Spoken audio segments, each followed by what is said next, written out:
같이 기도하겠습니다.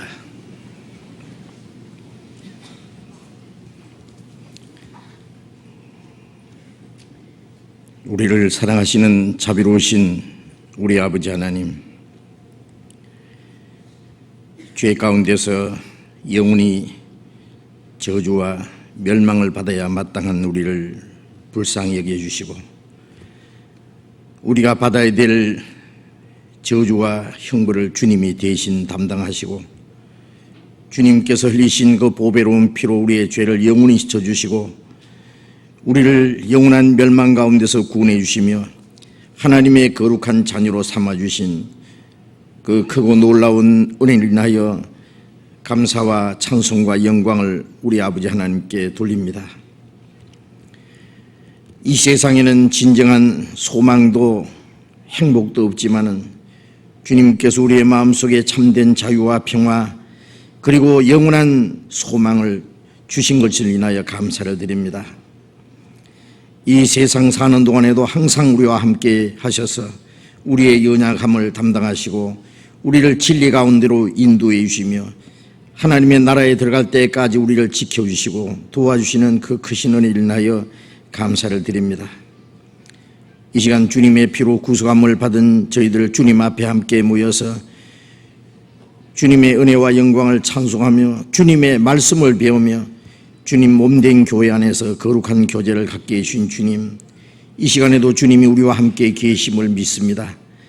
우리 각 사람을 굽어 살펴주시고 하나님의 자비로운 능력의 손으로 우리를 더욱 붙들어 주옵소서. 우리의 마음과 우리의 생활 속에 하나님 보시기에 합당치 못한 숨은 죄, 어두운 일들, 부끄러운 일들 있으면은 주님 말씀 앞에서 모두 깨닫게 해주시고 우리의 남은 생에 오직 하나님의 거룩하신 뜻과 영광을 위해서 살 수 있도록 주님 말씀으로 우리를 더욱 온전하게 거룩하게 만들어 주시옵소서. 이 시간 함께 참여하지 못한 우리 형제 자매들 어느 곳에 있든지 일일이 보살펴 주시고 병 중에 있는 사람 속히 건강을 회복시켜 주시고 마음에 시험 받는 사람, 여러 가지 곤란 중에 있는 사람 각 사람의 합당하신 은혜를 베풀어 주셔서 한 사람도 실족지 않도록 주님 능력의 손으로 붙들어 주옵소서. 멀리 외국 땅에 있는 우리 형제 자매들 어느 곳에 있든지 더욱 지켜주시고 하나님의 자녀로 부끄러움이 없이 행하며 주님을 담대히 증거해서 이르진 영혼들을 주님 앞에 인도하는 그 큰 역사를 능히 이루게 해 주시옵소서. 이 시간 또 우리에게 나타내시고자 원하시는 주님의 말씀, 우리가 마땅히 어떻게 행할 일들을 더욱 깨달아 알게 해 주시옵소서. 주 예수님 이름으로 기도드렸습니다. 아멘. 우리 시편 교독하겠습니다. 시편 64편 시편 64편 1절부터 끝절까지 교독하겠습니다. 시편 64편 1절부터 끝절까지 교독합니다. 하나님이여 나의 근심하는 소리를 들으시고 원수의 두려움에서 나의 생명을 보존하소서. 주는 나를 숨기사 행악자의 비밀한 꾀에서와 죄악을 짓는 자의 요란에서 벗어나게 하소서. 저희가 칼같이 자기 혀를 연마하며 화살같이 독한 말로 겨누고 숨은 곳에서 완전한 자를 쏘려 하다가 갑자기 쏘고 두려워하지 않도다. 저희는 악한 목적으로 서로 장려하며 비밀이 올무놓기를 함께 의논하고 하는 말이 누가 보리요 하며 저희는 죄악을 도모하며 이르기를 우리가 묘책을 찾았다 하나니 각 사람의 속뜻과 마음이 깊도다. 그러나 하나님이 저희를 쏘시리니 저희가 홀연히 살해 상하리로다. 이러므로 저희가 엎드러지리니 저희의 혀가 저희를 해함이라. 저희를 보는 자가 다 머리를 흔들리로다. 모든 사람이 두려워하여 하나님의 일을 선포하며 그 행하심을 깊이 생각하리로다. 의인은 여호와를 인하여 즐거워하며 그에게 피하리니 마음이 정직한 자는 다 자랑하리로다. 찬양대 찬송해 주시겠습니다.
설교 듣지 말고 찬송만 계속 들었으면 좋겠어요.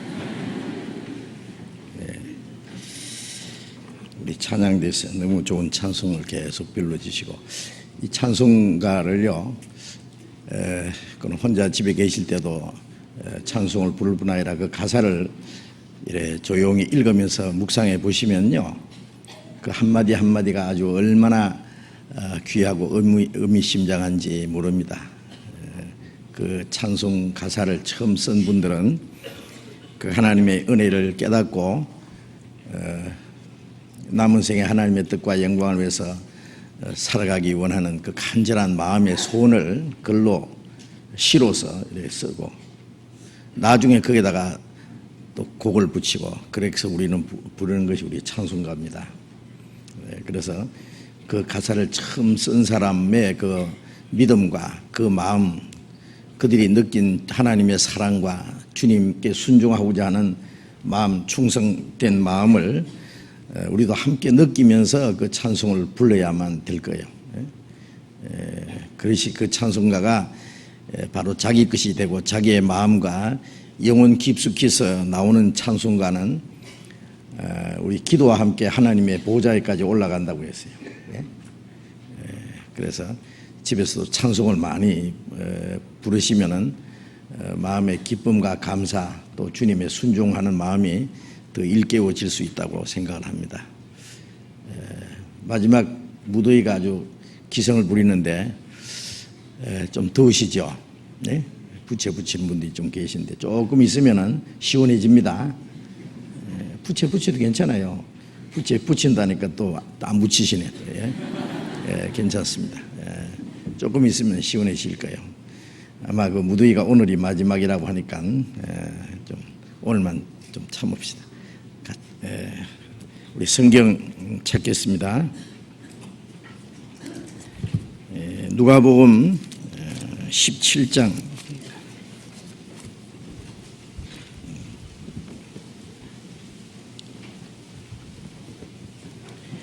누가복음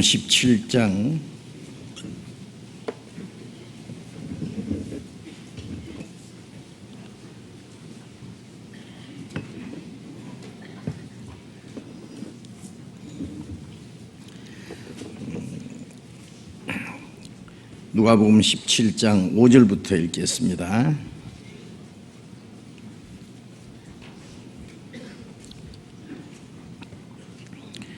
누가복음 17장 5절부터 읽습니다. 사도들이 주께 여짜오되 우리에게 믿음을 더하소서 하니 주께서 가라사대 너에게 겨자씨 하나일 만한 믿음이 있었다면은 이 뽕나무들어 뿌리가 뽑혀 바다에 심기우라 하였을 것이요 그것이 너희에게 순종하였으리라. 너희 중에 네게 밭을 갈거나 양을 치거나 하는 종이 있어 밭에서 돌아오면은 저들어 곧 와 앉아서 먹으라 할 자가 있느냐. 도리어 저들어 내 먹을 것을 예비하고 띠를 띠고 나의 먹고 마시는 동안에 수종 들고 너는 그 후에 먹고 마시라 하지 않겠느냐. 명한 대로 하였다고 종에게 살해하겠느냐. 이와 같이 너희도 명령받은 것을 다 행한 후에 이르기를 우리는 무익한 종이라 우리의 하여야 할 일을 한 것뿐이라 할지니라. 거기까지.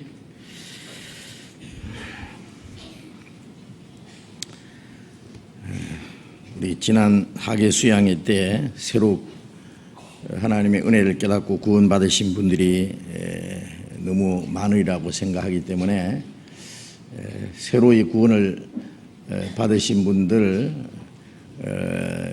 신앙생활을 어떻게 할 것이냐, 구원받은 이후에 그리스도인의 생활에 대해서 필요한 말씀을 오늘도 좀 계속 드리려고 합니다. 물론 구원받은 그리스도인들은 구원받은 이후에 그리스도인이 마땅히 어떻게 행할 일에 대해서 계속 배워야 됩니다. 그리고 구원받는 것도 하나님의 말씀을 통해서 하나님의 은혜를 깨닫고 하나님의 성령의 도우심으로 우리가 구원을 받았어요. 구원받은 이후에 우리 신앙생활도 더 풍성히 주시는 하나님의 은혜와 생명과 성령님의 능력을 우리가 공급받음으로 되는데 그것도 역시 말씀을 깨달음으로 됩니다. 구원받은 이후에 더 풍성히 주시는 그 은혜와 생명과 능력을 이 말씀을 우리가 깨달음으로 말씀을 통해서 성령께서 주시는 겁니다. 그래서 구원받은 이후에도 계속적으로 성령의 그 도우심과 인도하심이 필요한데 그 성령님은 말씀을 통해서 역사하신다는 사실을 우리가 잊지 말아야 됩니다. 그래서 우리가 더 풍성한 은혜와 생명을 공급받고 성령의 가르치심과 인도함을 받기 위해서 우리가 더 많이 기도할 뿐 아니라 성경을 열심히 배워야 됩니다. 그래서 우리가 주일이고 수요일이고 우리가 모일 때마다 성경 배우는 것을 가장 중요시하는 이유가 그렇습니다. 그래서 집에서도 성경을 매일 하루에 4장 이상씩 읽으셔야 돼요. 아시겠죠? 밥은 3그릇 먹지만은 성경은 4장을 읽으세요. 아시겠죠? 4장 못 읽으면 3장도 읽으세요. 3장. 그건 못 읽으면 식사하지 마시고. 욥기에 기록된 대로 내가 주의 입의 말씀을 내 일정한 음식보다 더 사모했습니다. 우리가 육신의 양식보다 하나님의 말씀을 더 사모했다 그래요. 그 당연한 일이죠. 우리가 한 끼만 굶어도 배가 고파서 먹을 것을 찾으면서 어떤 사람은 며칠씩 성경을 읽지 않아도 아무 생각 없는 사람이 있어요. 그 영적인 굶주림을 느끼지 못하면 안 됩니다. 의에 줄이고 목마른 자는 복이 있나니 저희가 배부를 것이며, 그런 말씀처럼 우리가 하나님의 말씀을 사모하는 것도 의에 줄이고 목마른 거예요. 하나님이 우리 영혼에 만족함을 주실 겁니다. 그래서 말씀을 사모하는 마음이 필요합니다. 성경을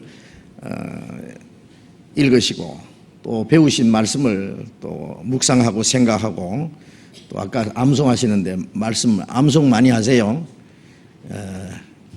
일주일에 한 절씩 암송 하자 그래 암송하잖아요.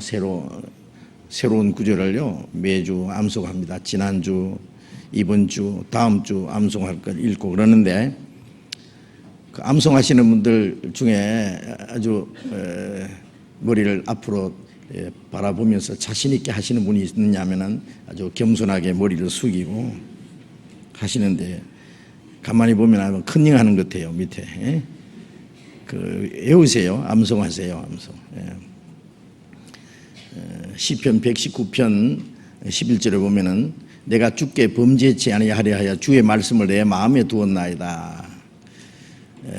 주님의 말씀을 마음에 두기 위해서는 읽어야 되고 외워야 되고 그 말씀을 깊이 생각해야 됩니다. 그래서 내가 주께 범죄치 아니하려 하여 주의 말씀을 내 마음에 두었나이다. 우리가 구원받은 후에도 육신은 아직 변화되지 않는 옛 성품 때문에 걸핏하면 죄를 지으려고 그래요.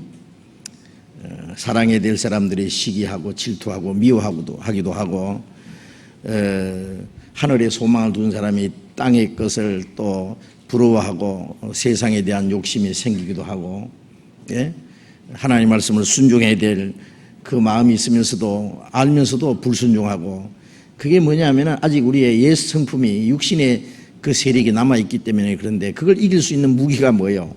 말씀입니다. 그래서 성령의 금, 곧 하나님의 말씀을 가지라 그랬잖아요. 죄를 짓지 않는 방법이 뭐예요? 성경을 읽고 외우고 배우고 계속 하면은요 자기도 모르게 죄가 멀어져요. 성령께서는 이 말씀을 통해서 우리의 마음을 변화시키시고, 말씀을 통해서 세상적으로 마귀에게서 오는, 우리 육신의 속에서 오는 많은 시험과 유혹들을 이기게 도와주셔요. 그 말씀을 안 배우시면은 어떻게 죄를 이기겠어요? 그래서 내가 죄를 범죄치 않게 하기 위하여, 그 죄가 두 가지잖아요. 하지 말라고 한 일, 나쁜 일입니다. 십계명에도 하지 말라는 거 8가지예요. 하라는 건 2가지예요. 하지 말라는 거 한 것도 죄고, 하라고 명령하신 것을 행하지 않는 것도 죄고. 그런데 그 죄를 범치 않기 위해서 하나님의 말씀을 우리 마음에 두어야 됩니다. 가방에만 넣어두지 말고 내 마음에 두어야 돼요. 마음에 간직하려면은 그 골로새서 3장 16절에 그리스도의 말씀이 너희 속에 풍성히 거하게 하며, 그리스도의 말씀이 우리 속에 풍성히 거해요. 말하면은 그냥 성경이 나오도록. 그렇죠? 어떤 사람은 건드리기만 하면 욕이 나오는 사람이 있어요. 욕이 꽉 들어서 그래요. 건드리면 나오죠. 나쁜 생각이 드는 사람은 그냥 행동이 나쁜 게 나와요. 우리의 마음과 우리의 생각 속에다가 하나님 말씀으로 꽉 채우면은 우리의 말하는 거, 행하는 거 모든 것이 성경을 따라서 살게 됩니다. 그래서 꼭 그렇게 하세요. 그리고 성경을 가까이 하면은 성경 속에 약속하신 하나님의 모든 축복을, 영적인 축복, 육신적인 축복도 많이 있어요. 그 말씀을 가까이 하고 순종할 때 그 축복을 우리에게 주시는 거예요. 이것을 알고 행하면은 복이 있으리라 그랬잖아요. 자유롭게 하는 그 율법을 들여다보고 있는 자는 듣고 잊어버린 자가 아니라 실행하는 자니 그 사람이 그 행하는 일에 복을 받으리라. 이 성경에는 순종하는 자에게 약속하신 많은 축복이 있어요. 그 순종하는 사람이 거기에 행하는 일에 복을 받으리라 했잖아요. 복받을 일을 해야 복을 받죠. 마음은 하나님의 복받기 원하면서 복받을 일을 안 하면 어떻게 복을 받겠어요? 불순종하면 저주받는다 그랬잖아요. 이스라엘 백성들 역사가. 하나님 말씀을 행하지 않으면 들어가도 나가도 저주받는다. 하나님 말씀 순종하면 들어가도 복받고 나가도 복받고. 하나님의 약속이니까 그렇게 하셔야 돼요. 오늘은 이제 누가복음 17장 이 말씀을 같이 좀 생각을 하려고 합니다. 17장 5절 말씀을 다시 읽겠습니다. 사도들이 주께 여짜오되 우리에게 믿음을 더하소서 하니 주께서 가라사대 너희에게 겨자씨 하나일 만한 믿음이 있었다면 이 뽕나무들어 뿌리가 뽑혀 바다에 심기오라 했을 것이요 그것이 너희에게 순종하였으리라. 사도들 즉 제자들이 예수님께 아주 중요한 것을 부탁드렸습니다. 우리에게 믿음을 더하소서, 믿음을 더하소서. 아주 중요한 기도입니다. 우리 찬송가에도 믿음 더욱 줍소서, 그렇죠? 믿음 더욱 줍소서. 하나님과 우리가 올바른 관계를 맺는데 제일 중요한 것은 믿음이잖아요. 믿음. 예? 그래서 히브리서 11장 6절에 보면 믿음이 없이는 하나님을 기쁘시게 못하나니 하나님께 나아가는 자는 반드시 그가 계신 것과 그가 자기를 찾는 자들에게 상 주시는 이심을 믿어야 할지니라. 우리가 하나님이 계신 걸 믿고 막연히 계신 것이 아니라 성경에 나타난 하나님, 창조주 하나님, 사람을 자기 형상대로 하나님의 계획과 목적을 위해서 창조하신 하나님, 나를 만드신 하나님, 인류 역사를 다스려 가시는 하나님, 또 하나님이 자기 형상대로 만드신 사람을 위해서 영원한 천국과 하나님의 나라 영광을 주시기 위해서 예비하신 하나님, 그 하나님을 우리가 알아야 됩니다. 그리고 또 하나님을 찾는 자에게 주시는 첫 번째 상이 뭐예요? 구원입니다. 구원. 그 선물이라고 할 수도 있고, 예수님이 사마리아 여자에게 여자여 네가 하나님의 선물과 네게 물 좀 달라니까 누군 줄 알았으면 네가 그에게 구했을 것이요 그가 생수를 주었으리라. 하나님의 선물을 알았다면, 예수님은 하나님의 선물을 가지고 오신 분이에요. 구원의 선물. 가장 큰 선물이 뭐겠어요? 지옥 갈 죄인에게 영원한 생명과 천국에 들어갈 수 있는 확실한 소망을 주시는 그보다 더 큰 선물이 어디 있겠어요? 그것을 구하면은 내가 너에게 주었으리라 그랬어요. 그 하나님은 자기를 찾는 자에게 상 주신다. 처음에 뭘 주세요? 구하라 그러면 주실 것이고 구원을 주시잖아요. 구원 받은 사람이 구원받은 이후에 계속적으로 이제 하나님의 뜻을 찾고 하나님을 기쁘시게 하는 생활을 찾고 하나님을 더 가까이 하기 위해서 노력하고 그런 자에게 하나님이 더 큰 상을 주십니다. 구원받은 이후에 주시는 상은 이 땅에서 사는 동안에 우리에게 필요한 모든 걸 주시는 동시에 영원한 하나님 나라의 영광에 들어갈 수 있는 상을 주세요. 구원하고 상은 다릅니다. 구원은 하나님의 은혜로 값없이 받았지만 상은 순종하는 만큼 받습니다. 그 상은 하나님 앞에 가서 영원한 영광이에요. 구원받은 사람은 다 천국에 갑니다. 그러나 천국 가서 영광은 다르다는 것을 우리는 알아야 됩니다. 그것을 믿어야 할지니라. 믿어야 돼요. 믿어요. 하나님이 성경에 나타난 하나님의 그 하나님이 어떤 분인지 그리고 하나님의 약속을 믿어야 됩니다. 그래서 믿음으로 우리가 구원을 받고 이 세상에 사는 동안에도 우리가 눈에 보이는 것을 행하지 않고 믿음으로 행한다 그랬잖아요. 믿음으로 살아가고 천국에도 믿음으로만 갑니다. 믿음으로만 그곳에 가겠네. 오직 처음부터 끝까지 믿음이 가장 중요합니다. 그런데 그 믿음이 무엇일까? 우리가 어떻게 하면 그 믿음을 얻을 수 있을까? 이 사도들은 우리에게 믿음을 더하소서, 믿음을 더하소서. 그런데 여기 사도들이 뭔가 좀 오해한 게 있습니다. 믿음을 더하소서, 더 달라고 하는 것은 뭐예요? 자기들이 가진 믿음이 조금밖에 없으니까 많이 주십시오. 어떤 사람은 농작 같은 믿음을 주시오, 황소 같은 믿음을 주시오, 태산 같은 믿음을 달라고 믿음을 더 많이 주시오.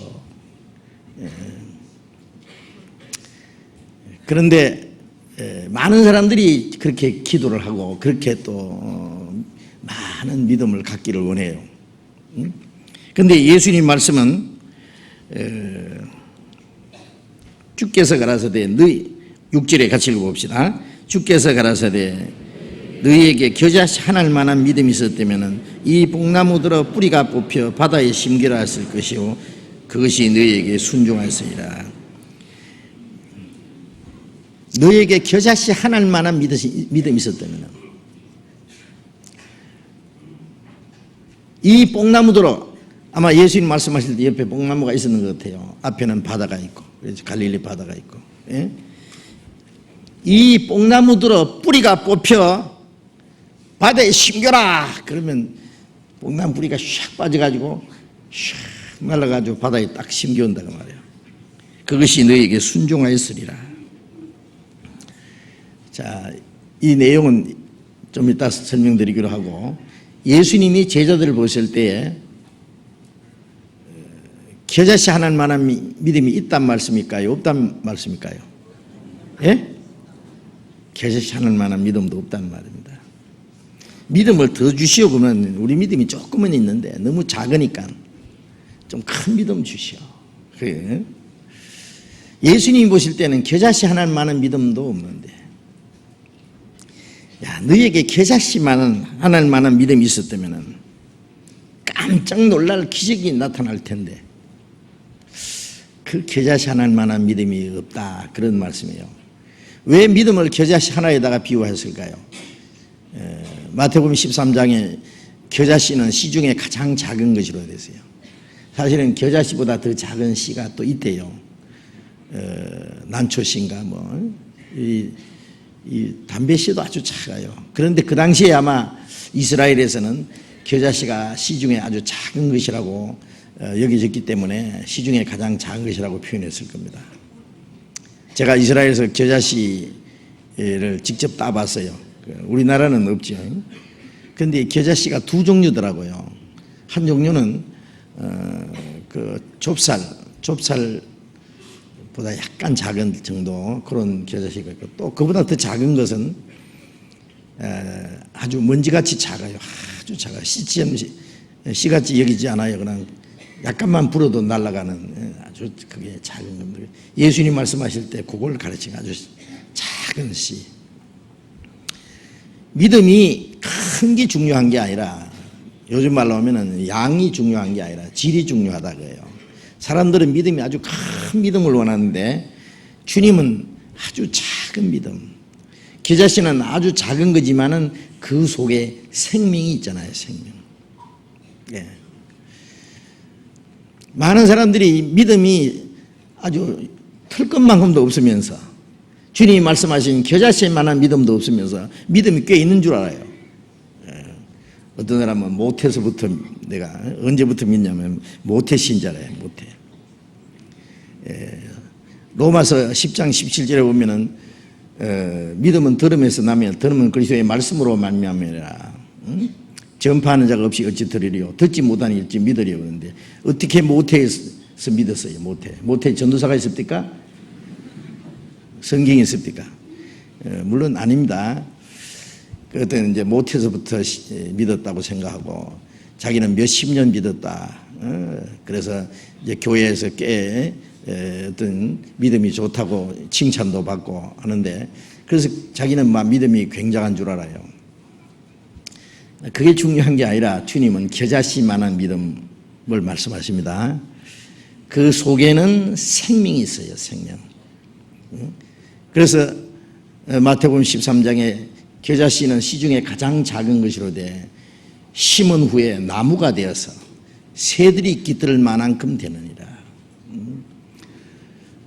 아주 작은 씨는요, 풀씨, 그리고 1년초인데 이 겨자씨는 아니에요. 아주 씨는 작은데 나무가 돼요. 제가 이스라엘에서 보니까 아주 큰 나무는 안 되지만은 우리나라 그 대추나무 있잖아요. 대추나무.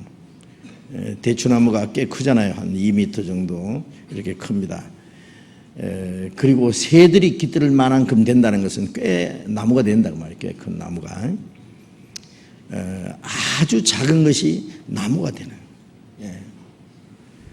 그래서 천국은 겨자씨 하나를 땅에 심은 것과 같다고 말씀하셨고, 예수님은 그 믿음이 겨자씨만한 믿음이라고 말씀하셨어요.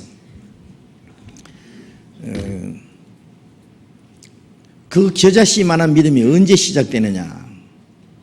하나님의 생명이 우리 속에 시작될 때예요. 구원받을 때입니다. 그때가. 그래 골로새서 1장 6절에 이 복음이 너희에게 이르매 너희가 듣고 참으로 하나님의 은혜를 깨달은 날, 말씀을 듣고 참으로 하나님의 은혜를 깨달은 날 구원받는 날. 또 베드로전서 1장 23절에 너희가 거듭난 것이 썩어질 씨로 된 것이 아니요 썩지 않을 씨로 된 것이니 살아있고 항상 있는 말씀으로 됐느니라. 우리가 너희에게 전한 복음이 곧 이 말씀이라. 말씀을 듣고 하나님의 은혜를 깨달을 때 구원을 받고 그날 거듭나고, 그때 썩지 않는 하나님의 씨가 시작된 거예요. 씨가, 하나님의 생명이 시작된 거예요. 참 신기한 것은 우리가 구원받는 것은 순전히 말씀을 통해서 하나님의 은혜를 깨달음으로 받는 것이고, 깨달아질 때 그 하나님의 은혜가 믿어져요. 네? 그 믿음으로 말미암아 우리가 구원을 받잖아요. 그 하나님의 은혜를 깨달을 때, 깨닫고 믿을 때, 요한복음 5장 25절에는 죽은 자들이 하나님의 아들의 음성을 들을 때가 오나니 곧 이때라. 듣는 자는 살아나리라. 죽은 지 나흘 된 썩어서 냄새나는 나사로, 예수님이 나사로야 나오너라 그러니까 뻘떡 살아 일어나 나왔잖아요. 예? 그 뭐 이상히 여길 거 없어요. 죽은 지 나흘 아니라 4,000년 된 뭐 다 썩어서 먼지도 없어졌어도 하나님이 못 살릴 줄 압니까? 아무것도 없는 데서 무엇이든지 창조하신 하나님이 그 못 살리겠어요. 예수님은 하나님이 인간의 몸으로 오신 분이에요. 뭐 이상하게 여길 거 없어요. 그런데 죽은 자를 말씀으로 살리셨다. 말씀으로. 예? 무덤 속에 있는 나사로를 말씀으로 살리신 것은 우리의 육체를 무덤이라고 비유하면은 이 속에 죄와 허물로 죽은 영혼이 있어요. 그래서 에베소서 2장 1절에 허물과 죄로 죽었던 너희를 살리셨도다. 어떻게? 말씀으로 살리셨어요. 하나님의 아들의 음성을 들을 때가 오나니 이때라. 듣는 자는 살아니라. 우리가 하나님의 은혜, 우리를 구원해 주신 하나님의 은혜의 말씀을 듣고 깨달을 때 죽었던 영혼이 살아난 거예요. 구원받았다, 죽었던 영혼이 살아났다, 영생 얻었다 같은 말입니다. 요한복음 5장 39절에 너희가 성경에서 영생을 얻는 줄 생각하고 성경을 상고하느니와 이 성경이 곧 내게 대하여 증거하는 것이라. 구약 성경은 그리스도를 보내실 것을, 우리를 구원하실 것을 약속하셨고, 신약은 그 약속대로 그리스도 오셔서 십자가 죽으시고 부활하심으로 우리의 죄를 영원히 씻으시고 우리에게 부활하심으로 우리에게 새 생명을 주셨다는 사실을 깨닫게 하는 거예요. 그래서 성경을 통해서 우리가 영생을 얻었어요. 또 이사야 55장 3절에 보면은 너희는 내게 나와 들으라. 그래야면 너희 영혼이 살리라. 말씀을 들으면 영혼이 산다고 했어요. 우리가 말씀을 듣고 구원받을 때 하나님의 씨가, 하나님의 생명이 시작된 거예요. 씨가. 그리고 데살로니가후서 1장 3절에 보면은 너희 믿음이 더욱 자라고, 겨자씨 하나만한 믿음이 시작돼서 이 믿음이 자라는 것이지, 믿음이 조그만 믿음이 있고 또 한 볼태기 또 보태고 또 플러스하고 이렇게 해서 눈덩이처럼 그렇게 늘어나는 게 아니고, 겨자씨 하나만한 믿음이 시작돼서 믿음이 자라는 거예요. 믿음이 자란다는, 생명이 있으니까 생명이 자라는 거죠. 처음에는 싹이요. 싹이에요. 그죠? 씨를 뿌린 자가 씨를 뿌릴 때, 말씀을 듣고 깨닫는 자, 옥토에 떨어진 씨는 말씀을 듣고 깨닫는 자니 깨달을 때 하나님의 생명이 시작돼서 자랍니다. 싹이요. 그 다음에 이삭이요. 충실한 곡식이라 그랬죠. 그래서 하나님의 말씀을 듣고 깨달을 때 하나님의 생명이 시작됐고, 그 생명이 이제 자랍니다. 신앙이 자란다. 그 하나님의 생명이 내 속에 자란다. 그리스도의 성품이 이루어진다. 다 같은 얘기입니다. 그래서 고린도후서 13장 5절에 보면은 너희가 믿음에 있는가 자신을 시험해보고 자신을 확정하라. 예수 그리스도께서 너희 안에 계신 줄 너희가 스스로 알지 못하느냐. 그렇지 않으면 너희가 버리운 자니라. 자신이 진짜 믿음이 있는가, 주님이 말씀하신 겨자씨 하나만한 믿음이 정말 있는가 자신을 시험해 보라. 예? 우리 건강 진단하듯이 믿음도 가끔 진단해 봐야 돼요. 어떤 사람은 주님 보실 때 믿음이 털끝만큼도 겨자씨 하나만한 믿음도 없으면서 꽤 잘 믿는 줄 아니 이게 착각이죠. 그래서 천국 가는 줄 알았는데 가보니 지옥이에요. 그래서 잠언 14장 12절에 어떤 길은 사람의 보기는 바르나 필경은 사망의 길이니라. 천국 가는 줄 알았는데 결국은 사망이다 그래요. 왜? 주님 말씀하신 겨자씨 하나만한 믿음이 없었어요. 구원받는 거듭나는 확실한 경험이 없어요. 생명이 시작될 때요 단숨에 시작됩니다. 단숨에 하나님의 씨가 그 속에 심겨서 당장 구원받잖아요. 당장 듣는 자는 살아나리라. 그 주님이 죽은 자를 살리실 때 말씀을 듣고 막 며칠 있다 살아났습니까? 몇 달 있다 살아났어요? 당장 소경이 눈뜨게 할 때 당장 눈뜨게 했어요. 문둥병자도 당장 고쳤어요. 우리 영혼을 고치시는 건 당장입니다. 그러니까 참으로 하나님의 은혜를 깨달은 날부터라는 말씀이 있잖아요. 날 우리가 구원받은 날 얘기하면 사람들이 참 이 얘기 이상하게 생각하는 사람이 있어요. 뭐 날짜를 뭐 그렇게 중요시 하나 뭐 날짜가 있어야 된다나. 나는 구원을 받기는 받았는데 날짜는 없는데 날짜를 잊어버렸더라도 구원받은 확실한 경험만 있으면야 되지만은 날짜가 없다는 거기에는 좀 수상해요. 좀 언제 받은지 모르게 어물쩍 받았대. 그래 안 됩니다. 뭐 구렁이 담 넘어가는 식으로 뭐 언제 받은지 모르게 아니에요. 구원받은 게 얼마나 중요한데. 결혼한 날짜 잊어버릴 수 있을까? 잘 안 잊어버리죠. 그 날짜 있는 것처럼 거듭난 것은 그보다 훨씬 1000배, 100배, 10,000배, 억만 배 중요한데 왜 모르겠어요. 또 기억 안 하면 잊어버린 사람이 있긴 있어요. 그러나 구원은 순간적인 경험인 것만은 사실이에요. 찬송가에 있잖아요. 기쁜 날 주 나의 죄 다시 쓴 날 해피데이 이 좋은 날 내 천한 몸 참 중생한 새 몸일세. 그날이 있습니다. 그래서 그때 하나님의 생리 시작됐는데 정말 믿음이 있는가 자기를 시험해 보라. 말씀을 가지고 이제 자기를 시험해 보면 돼요. 우리가 건강 진단을 할 때 말이죠. 눈 감고 생각 안 하잖아요.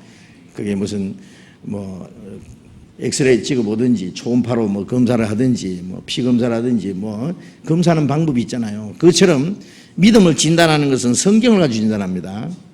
왜? 말씀을 통해서 믿으니까 이 성경대로 믿어졌느냐, 성경대로 구원을 받았느냐, 성경대로 제삼 받았느냐. 기도하다가 구원받은 자가 아닙니다. 구원은 반드시 성경을 통해서 받으니까. 예수 그리스도께서 너희 안에 계신 줄 너희가 스스로 알지 못하느냐. 그렇지 않으면 너희가 버리운 자 아니라. 확실한 믿음은 구원받을 때, 구원받은 후에 구원받은 사람은 그 다음에 뭘 알아요? 처음에 제일 처음에 발견하는 거요. 우리가 깨닫는 건 뭐예요? 죄사함 받았다는 거 알아요. 죄사함이 없는 구원은 없습니다. 죄사함으로 말미암은 구원이라고 그랬죠. 어떤 사람은 구원은 받았다, 영생 얻었다, 거듭났다, 성신 받았다 그러는데 죄사함 받은 경험이 없어요. 제가 그런 사람 봤어요. 나중에 그게 구원 아니라는 거 알았어요. 죄사함이 없는 구원은 없거든요. 죄는 마태복음 5장에 예수님 말씀하신 대로 홀이라도 그 죄가 다 갚지 아니하면은 이미 지은 죄가 다 갚아지지 않으면은 그 심판받을 운명에서 결코 나올 수 없느니라. 지난 죄나 앞으로 지을 죄나 털끝만한 죄라도 용서받지 못한 죄가 남아있으면은 구원이 아니에요. 그런데 주님은 우리 죄를 과거에나 미래에나 영원히 우리 죄보다도 예수님의 공로는 더 크기 때문에 우리 죄를 씻고 영원히 씻고도 남아요. 우리가 그 사실을 믿으면은 그 죄와 상관없이 하나님이 우리를 구원하셨다는 걸 믿습니다. 처음에 죄 산 받았다 믿어요. 저도 구원받을 때 그게 거듭나는 건지 구원인지 뭔지 아무것도 몰랐어요. 한 가지 확실한 것은 제산 받았어요. 그리고 영혼이. 그걸 깨달아지니까 뭐 지옥 갈 걱정이 끝났어요. 죄가 없는데 왜 지옥 갑니까? 지옥에도 가려면 미천이 있어야 가요. 지옥 가는 미천은 뭐예요? 죄인데 죄가 있어야 가지. 지옥 안 가면 갈 데가 어디예요? 천국이에요. 제산 받아. 그 다음에 이제 성경 배우다가 발견한 게, 이게 구원이구나 알았어요. 요즘처럼 뭐 처음부터 끝까지 말이요. 제산 받은 게 구원이고, 구원받은 게 거듭난 게, 거듭날 때 성신 받았고, 이거 쫙 가르쳐 주면 좋은데, 제가 구원받을 때는 아무도 가르쳐 준 사람이 없고, 제 혼자 깨달아야 되니까. 아무도 뭐 상담해 준 사람도 없고, 요즘처럼 이렇게 아주 시시콜콜하게 전해 준 사람이 없었거든요. 제산 받는데, 나중에 성경 배우다 그게 구원이잖아. 그 다음, 이게 거듭난 거구나. 그 다음에, 아차. 제산 받을 때 성신이 오셨구나. 예? 내 죄를 속하여 주신 주, 내 속에 들어와 계시네. 그 성령이, 예? 누구요? 주님입니다. 그러니까 성령, 그리스도의 영, 하나님의 영 같은 거예요. 성신이 계시네, 할렐루야 내게 계시네. 아까 찬송 드리셨죠? 좁은 길을 걸으며 밤낮 기뻐하는 것, 주의 영이 내게 계심이라. 성령이 나와 함께 계신다는 거 알면은요, 이 세상 사람이 다 나를 버려도, 세상 사람이 다 나를 손가락질하고 미워해도, 네? 내가 아무리 가난해도, 병들어 죽음이 와도 걱정이 없어요. 성령이 내 안에 계신데 무슨 걱정이요? 사망의 음침한 골짜기를 지날 때도 내가 해를 두려워하지 않는 것을 주께서 나와 함께 계십니다. 주님이 함께 계시는데 그 죽음의 골짜기를 통과해도 뭐 두려움이 있어요? 아무것도 없어도 주님이 계시면은, 예? 예. 주님이 나의 모든 것이거든요. 나의 모든 것에, 모든 것 때는 예수께서 친히 나의 주 대신에, 이 세상에 아무것도 없어도 주님이 계시면 돼요. 주님은 모든 것이니까. 예. 주님이 계시면. 그렇잖아요. 어떤 사람은 뭐, 가을이 되니까 걱정을 했대요. 뭐, 난방 뭐 기름 탱크에 기름 넣어야 되는데 기름도 넣어야 되겠고, 뭐 양식도 뭐 쌀떡에 양식도 떨어졌고, 뭐 애들 학비 달라는데 뭐 그것도 줘야 되고, 또 뭐 또 해야 되고, 뭐 또 해야 되고, 뭐 그렇게 복잡하게 걱정을 해요. 돈만 있으면 되는데. 그렇잖아. 돈 없다 하면 되지. 뭘 돈만 있으면 다 해결되잖아요. 예. 그것처럼 주님만 계시면은 만사가, 주님은 모든 것이니까. 그러니까 주님만 계시면은 그때는 주님이 주시든지 말든지 주님이 알아서 하세요. 살리든지 죽이시든지. 응? 그리스도께서 너희 안에 계신 줄 너희가 스스로 알지 못하느냐. 그렇지 않으면 너희가 버리운 자네. 그리스도께서 계시지 않으면은 너희가 하나님 앞에 버리진 자다 그래요. 구원받고 난 후에 그 다음에 우리가 발견한 건 주님이 내 안에 계신다. 그래 고린도전서 6장 19절에 너희 몸은 너희가 하나님께로부터 받은 바 너희 안에 계신 성령의 전인 줄 알지 못하느냐. 너희 안에 성령이 계신 줄 왜 모르느냐. 고린도 성도들은 그걸 몰랐기 때문에 이 몸을 가지고 죄를 지은 일이 있어요. 이 몸이 성령이 계시는 전인데 왜 그걸 모르느냐. 예? 성령이 계시는 전을 가지고 창기의 죄를 만들겠느냐? 예. 고린도전서 6장 17절에 주와 합한 자는 한 영이라. 주님의 영과 내 영이 이제는 하나가 됐어요. 이거 분리시킬 수가 없어요. 내 안에 영이 있잖아요. 주님의 영과 내 영이 하나가 됐어. 주와 합한 자는 한 영이라. 네. 그래서 주님이 내 안에 계셔. 내가 주님을 잠깐 잊어버려도 주님은 나를 안 잊어버려요. 네. 주님이 나와 같이 계세요. 어떤 사람 주님한테 얘기합니다. 주님 피곤하시죠? 오늘 주님 좀 집에 계셔요. 근데 어디 좀 잠깐 갔다 올게요. 오늘 가는 곳에는 주님이 안 가셔도 되는 데입니다. 그러니까 오늘 집에서 좀 쉬세요. 그리고 주님을 집에 모셔놓고 자기 혼자 갈 수 있어요? 주님 뭐라고 하세요? 아니다 나도 갈게. 그리고 따라 나서는 거예요. 따라 나서요. 아세요? 그 죄 지은 사람 그 영화에 보면은요, 이 형사 있잖아요. 형사하고 그 잡은 사람이죠. 그 피의자하고 피의자 도망 못 가게 하기 위해서 이제 이 수갑을 두 사람 딱 채우죠, 그죠? 잘 때도 같이 자요. 형사하고 같이 죄수하고 같이 자요. 그럼 도망 못 가죠. 약간만 깨니까. 예. 주님하고 우리하고를 딱 묶어놔서 이제 헤어질 수가 없어요. 어떻게 해요, 이제? 예? 성령이 같이 계십니다. 그래서 예수님의 이름이 임마누엘이잖아요. 예수라는 뜻은 구원이고 임마누엘은 하나님이 나와 같이 계십니다. 하나님이 우리와 같이 계신다. 자, 우리는 그것을 믿습니다. 그 구원받은 사람은 그 겨자씨 하나님만한 그 믿음, 그 하나님의 씨가 우리 속에 있어요. 그래서 로마서 8장 9절에 보면은 누구든지 그리스도의 영이 없으면 그리스도의 사람이 아니라, 그리스도인이라는 말은 그리스도가 그 안에 살고 있는 사람이다, 그 뜻이에요.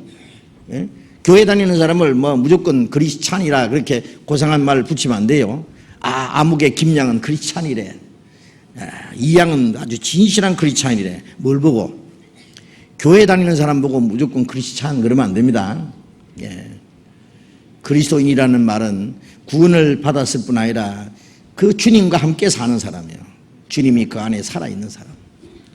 주님, 그리스도인이라는 건 그리스도의 사람, 그리스도가 그 안에 살고 있는 사람, 그런 뜻입니다. 그래서 바울 사도가 이제 내가 산 것이 아니라 내 안에 그리스도께서 사신 것이다 그랬잖아요. 그 사람이 겨자씨 하나만한 믿음을 가진 사람입니다. 그걸 먼저 이제 아셔야 돼요. 겨자씨 하나만한 믿음이 있었다면은 이 뽕나무들어 뿌리가 뽑혀 바다에 심겨놨을 것이요 그것이 너에게 순종하였으리라. 참 그건 좀 이상하죠. 요한복음 2장에 보면 예수님이 유대인들에게 예루살렘의 그 성전, 그 당시에 46년 동안 지은 성전이에요. 이스라엘 민족이 그 죄를 지음으로 솔로몬이 지었던 성전은 BC 606년에 다 586년에 다 불질러 버렸어요. 이 바벨론에서 와가지고. 그리고 70년 바벨론 포로 생활을 마치고 돌아와서 수르바벨이 앞장서서 성전을 다시 지었어요. 그 제2성전입니다. 예수님 시대의 그 성전은요, 그 성전을 다시 이제 정축을 해가지고요, 더 크게. 그래서 그 성전, 예수님 시대의 그 성전이 46년 걸려 지은 성전이에요. 아주 웅장한 성전입니다. 그런데 예수님이 그걸 보고 하시는 말씀이 이 성전을 헐어라. 내가 사흘 만에 일으키리라. 제자들이 가슴이 섬찟했을 거예요. 주님 저런 말씀 좀 안 하시면 좋은데. 가끔 뭐 황당한 말씀을 하시거든요. 그러니까 유대인들이 옳다 잘됐다 싶어서 아니 이 성전은 46년 동안 지었거늘 네가 사흘 만에 일으키리래? 황당한. 하여튼 막 억측이 무른 전소리 하거든요. 그러니까 막 말하다 안 되니까 막 돌로 쳐 죽이려고 그랬어요. 그런데 예수님은 자기 성전된 자기 몸을 가르칩니다. 육체를 가르칩니다. 성전에 하나님이 계시는 집이 성전입니다. 예루살렘 성전 안에는 하나님 안 계셔요. 하나님이 떠나신 지가 옛날이에요. 안식을 지키고 뭐 온갖 뭐 그 경건한 모양으로 예배하고 제사해봐야 하나님 안 계셔. 그래 예루살렘이 너희 집이 황폐해 버린 너희 집이다. 하나님 집이 아니에요. 이제 성전이 어디예요? 예수님 안에 하나님이 계시잖아요. 그러니까 예수님 몸이 성전이잖아요. 너희가 나를 죽일 것이다. 나는 사흘 만에 살아날 것이다. 그 뜻이에요. 성전된 자기 육체를 가리킵니다. 제자들도 예수님이 죽으시고 부활하신 후에야 그것이 예수님에 관한 말씀인 것을 알았다. 그랬지 않아요? 그러니 이 유대인들이 어떻게 그 말씀을 이해를 하겠느냐 그 말이에요. 예수님 그들 이해하든지 말든지 그냥 말씀하시는 거예요. 설명도 안 해줬어요. 마찬가지로 예수님이 이 뽕나무들어 뿌리가 뽑혀 바다에 심겨놨을 것이요 그것이 너에게 순종하였으리라. 이 말씀 들을 때 제자들은 뭐라고 했을까요? 이거 또 그러시네. 또 이상하게 황당한 말씀을 하시네. 저거는 아닌데. 아니 뽕나무 뿌리가 빠지는 거야 빠지지만 어떻게 그게 바다에 심깁니까? 바다에 뽕나무 밭이 되겠네 그냥. 예?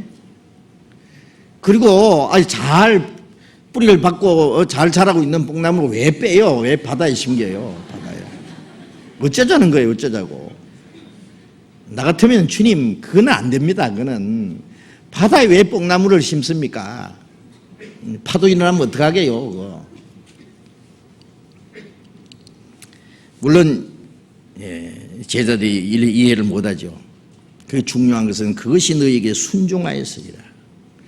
뽕나무도 순종한다. 뿌리가 뽑혀 바다에 심기라면. 자, 우리는 이제 겨자씨 하나 만한 믿음이 있어요, 없어요? 예? 있죠? 그러면 다 뽕나무 앞으로 갑시다. 뽕나무한테 명령을 내린 거예요. 왜냐하면 겨자씨 하나 만한 믿음이 있으면 그렇게 된다 했으니까.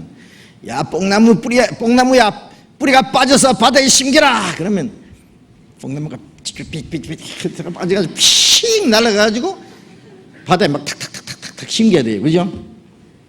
그거 안 되면은 겨자씨 하나만한 믿음이 없다는 증거예요. 한번 해보실래요? 그렇게만 말씀하신 게 아니라 너에게 겨자씨 하나만한 믿음이 있으면 이 산들어 들려서 바다에 던지라 할 것이요 그것이 순종했으리라. 그런 말씀도 있어요. 그런데 자금 이후로 뽕나무 뿌리 빼가지고 바다에 심긴 사람이 있어요? 예? 있어요? 없어요? 생각해보면 몰라요. 없지 뭐 당연하지. 그러면 겨자씨 할 만한 믿음 가진 사람이 한 사람도 없을까요? 아니에요. 이 말씀도 그 믿음을 가진 사람의 결과적인 일을 설명하기 위해서 말씀하신 거예요. 뽕나무 뿌리가 바다에 심겨는 그런 기적은 사실 의미가 없는 거예요. 뽕나무 뿌리가 빠져서 바다에 심겼다고 하자. 그게 무슨 의미가 있어요?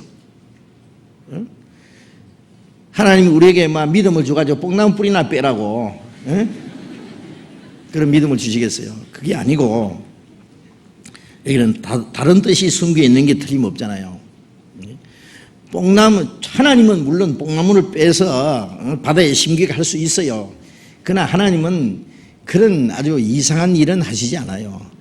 그보다 더 뽕나무 뿌리가 빠져서 바다에 심긴 것보다도 훨씬 더 큰 기적, 그보다 더 뜻있고 중요한 기적은 뭐겠어요? 네? 겨자씨 하나만한 믿음이 있을 때, 구원을 받고 그리스도의 영이, 성령이 그 안에 계실 때 기적이 나타납니다. 무슨 기적이?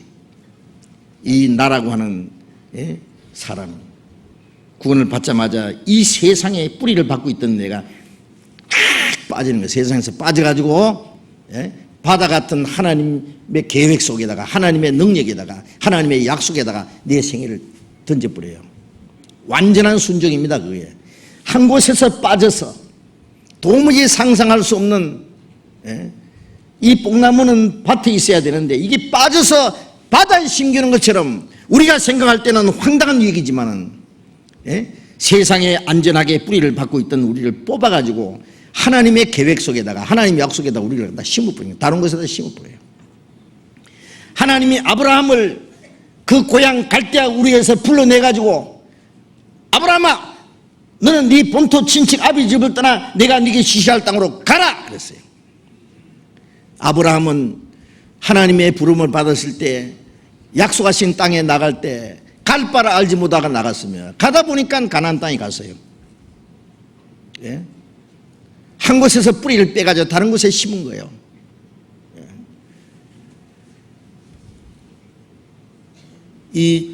특별히 이 동양 사람들은요, 고향을 떠나면 죽는 줄 알았어요. 옛날에. 요즘에는 안 그렇습니다.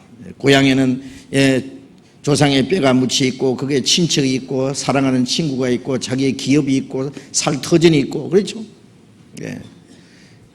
그런데 그걸 떠나서 어디인가 모르는 미지의 세계로 무조건 가라고 한 거야, 하나님이. 아브라함은 하나님 말씀만 믿고 갔잖아요. 가나안 땅에 가보니까 뭐 있어요? 가자마자 흉년이 들었어요. 그래도 아브라함은 끝까지 실망하지 않고 거기에서 하나님의 약속을 기다렸어요. 하나님이 이스라엘 민족을 애굽의 종되었던 데서 불러내가지고 빼냈습니다. 가나안 땅으로 인도했습니다. 애굽에서 나와야 가나안 땅에 가잖아요. 예? 이제 우리가 구원받자마자 세상에 속한데 세상에다 깊이 뿌리를 받고 천년만년 살 것처럼 거기다가 내 마음을 걸어놓고 살던 그 하나님이 거기서 빼버려요. 나를 빼서 받아갔던 하나님의 약속에다가, 예? 하나님의 계획 속에 우리의 생애를 심어버리는 거예요. 아세요? 이것은 하나님이 행하시는 기적입니다. 사람으로는 이해를 못하는 거예요. 아세요? 신앙생활은 사람의 이해로 되는 게 아니에요. 사람의 능력으로 되는 게 아니에요. 하나님의 약속과 하나님의 능력으로 되는 겁니다. 갈라디아서 2장을 잠깐 봅시다. 갈라디아 2장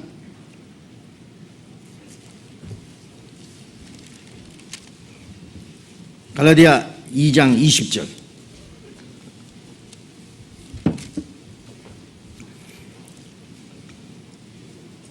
같이 읽겠습니다. 내가 그리스도와 함께 십자가에 못 박혔나니 그런즉 이제는 내가 산 것이 아니요 오직 내 안에 그리스도께서 사신 것이라. 이제 내가 육체 가운데 사는 것은 나를 사랑하사 나를 위하여 자기 몸을 버리신 하나님의 아들을 믿는 믿음 안에서 사는 것이라. 바울 사도의 고백인 동시에 바로 우리의 고백입니다. 내가 그리스도와 함께 십자가에 못 박혔나니. 우리가 처음 예수님의 십자가를 깨달을 때 뭘 깨달아요? 거기서 그가 찔리면 우리 허물이며 그가 상하면 우리 죄악을 인함이라. 그가 징계를 받으면 우리가 평화를 누리고 그가 채찍에 맞음으로 우리가 나음을 입었다. 예수님이 심판받음으로 우리는 심판 안 받게 됐다. 예수님이 십자가에 피 흘려서 우리 죄를 영원히 사했다. 그것이 우리의 구원이라는 거 알잖아요. 구원받은 후에 십자가 또 봐요. 그 다음 두 번째 십자가를 보니까 뭘 봐요? 뭘 발견해요? 아차, 내가 죽었구나. 십자가에서 내 죄만 사하신 것이 아니라 나라고 하는 걸 실제로 못 박은 거예요.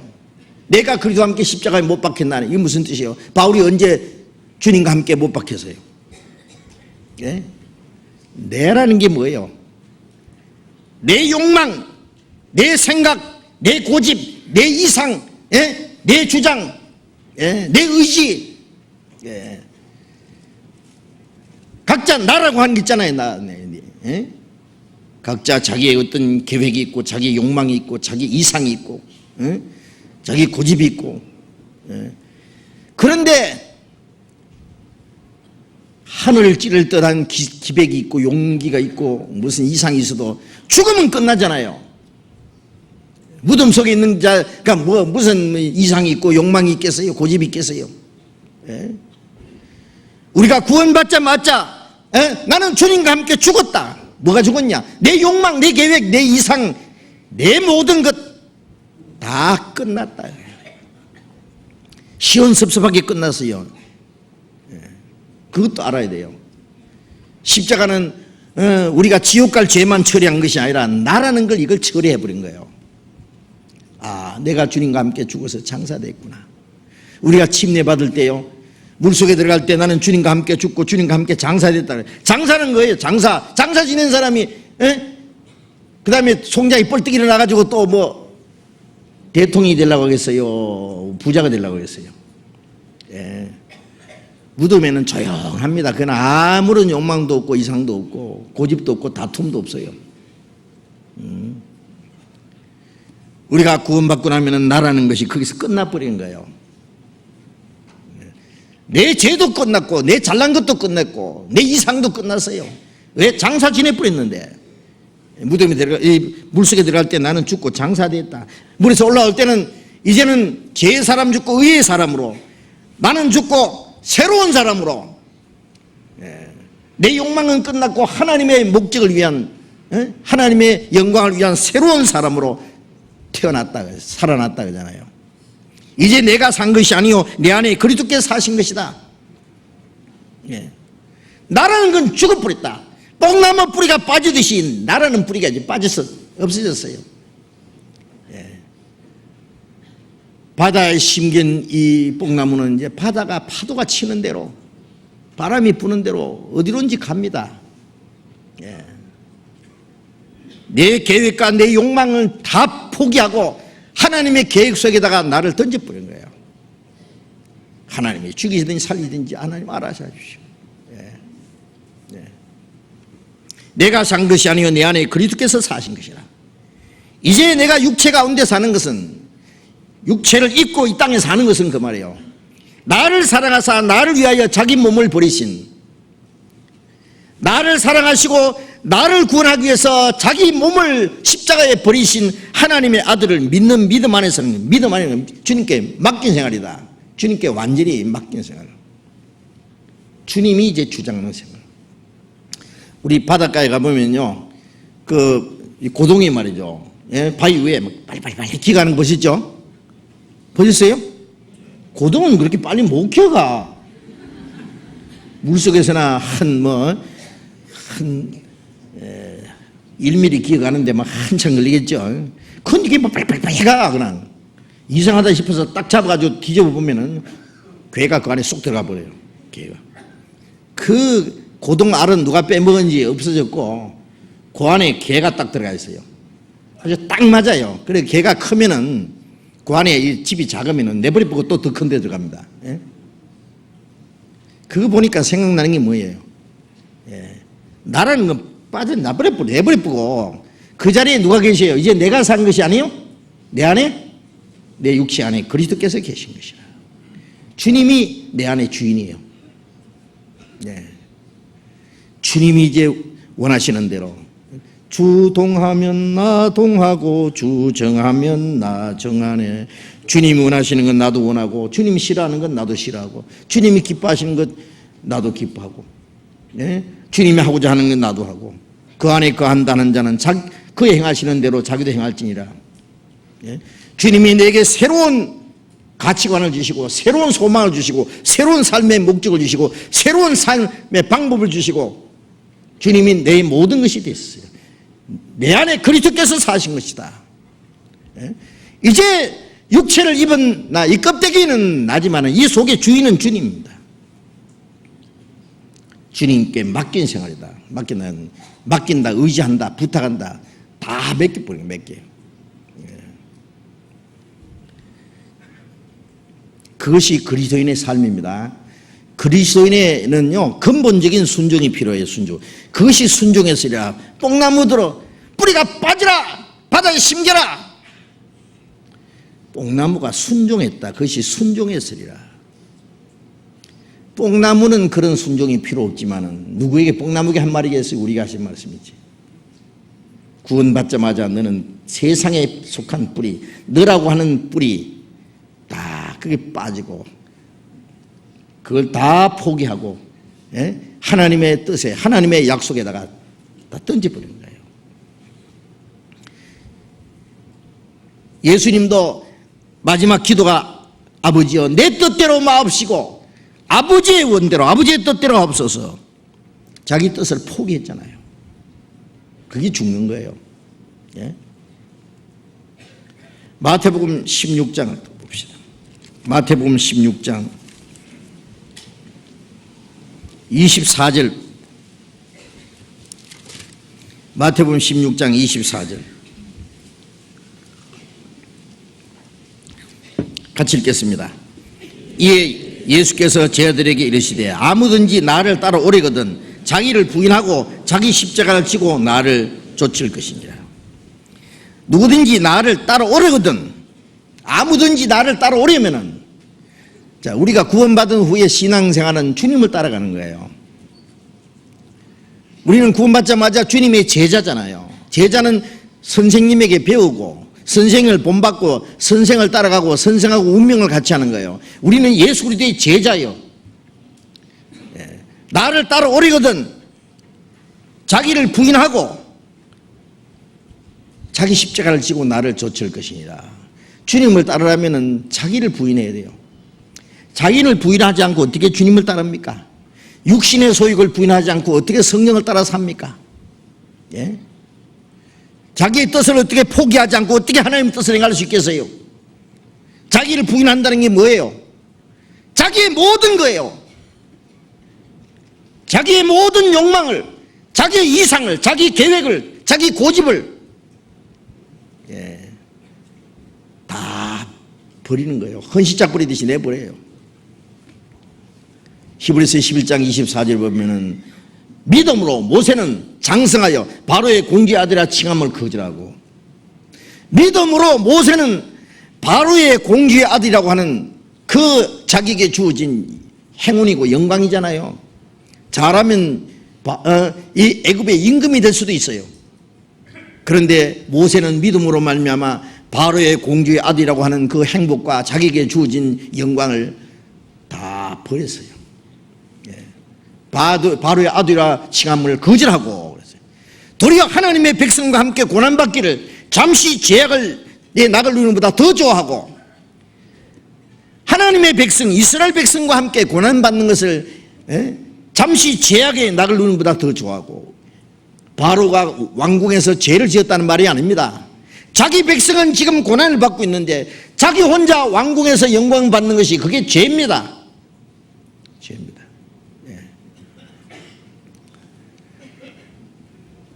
파사왕 시대 때 이스라엘 백성들이 한꺼번에 다 죽게 됐잖아요. 하만이라는 사람 때문에.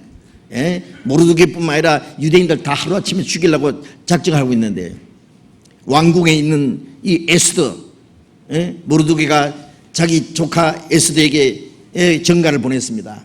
자, 내 민족이 다 죽게 됐는데 네 혼자 왕궁에서 안전하다고 생각지 마라. 네가 만일 잠잠하여 말하지 아니하면은 우리는 다른 길로 말미암아 하나님의 구원을 얻으리니와 너와 너 집은 망하리라. 네가 왕비가 된 것은 이때를 위함이 아닌지 아느냐? 에스더가 뭐랬어요? 예, 좋습니다. 죽으면 죽으리이다. 죽든지 말든지 합시다 이제.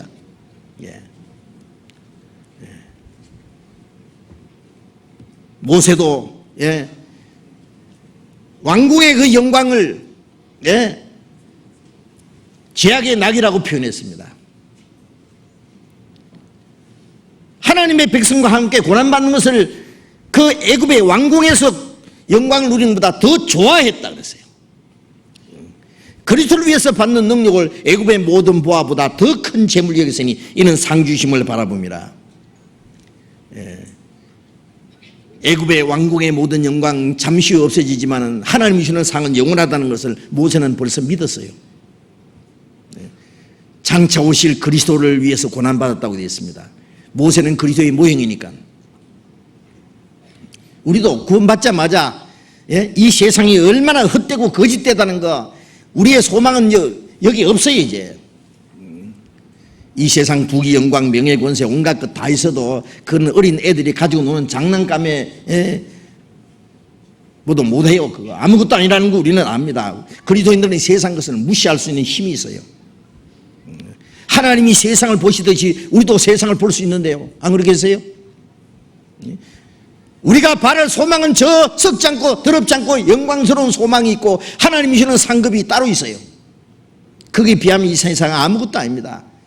우리도 상 주심을 바라보기 때문에 이 세상 걸로 헌신자같이 내버릴 수 있어요. 그래서 자기 욕망, 자기 모든 것 다 포기합니다. 그 하찮은 것들 말이에요. 그거 다 포기해요. 자기를 부인하고 자기 십자가를 지고 자기를 포기하는 것, 더 적극적으로는 십자가를 지는 겁니다. 그게 뭡니까? 고난입니다. 아주 십자가는 죽는 거예요. 주님과 함께 죽기로 작정을 하는 거예요. 우리가 주님을 위해서 100번 죽어도 은혜를 갚겠어요? 100번은 못 죽어도 한 번은 살기도 하고, 우리 중에 자기를 위해 사는 자고 자기를 죽는 자도 없다. 살아도 주를 위해서 죽어도 주를 위해서 죽나니 사나 죽으나 주의 것이로라 그랬잖아요. 그러니까 구원받고 나면 기적이 나타납니다. 뭐가요? 자기를 포기하는 기적이 나타나요. 과감하게 포기해요. 뽕나무 뿌리가 빠지는 것처럼 나라는 뿌리가 빠져 나라는 것을 포기해버려요. 이게 포기하는 게 얼마나 큰 기적인지 아세요? 여러분 죽었던 사람이 뻘떡 살아나는 거 기적이죠.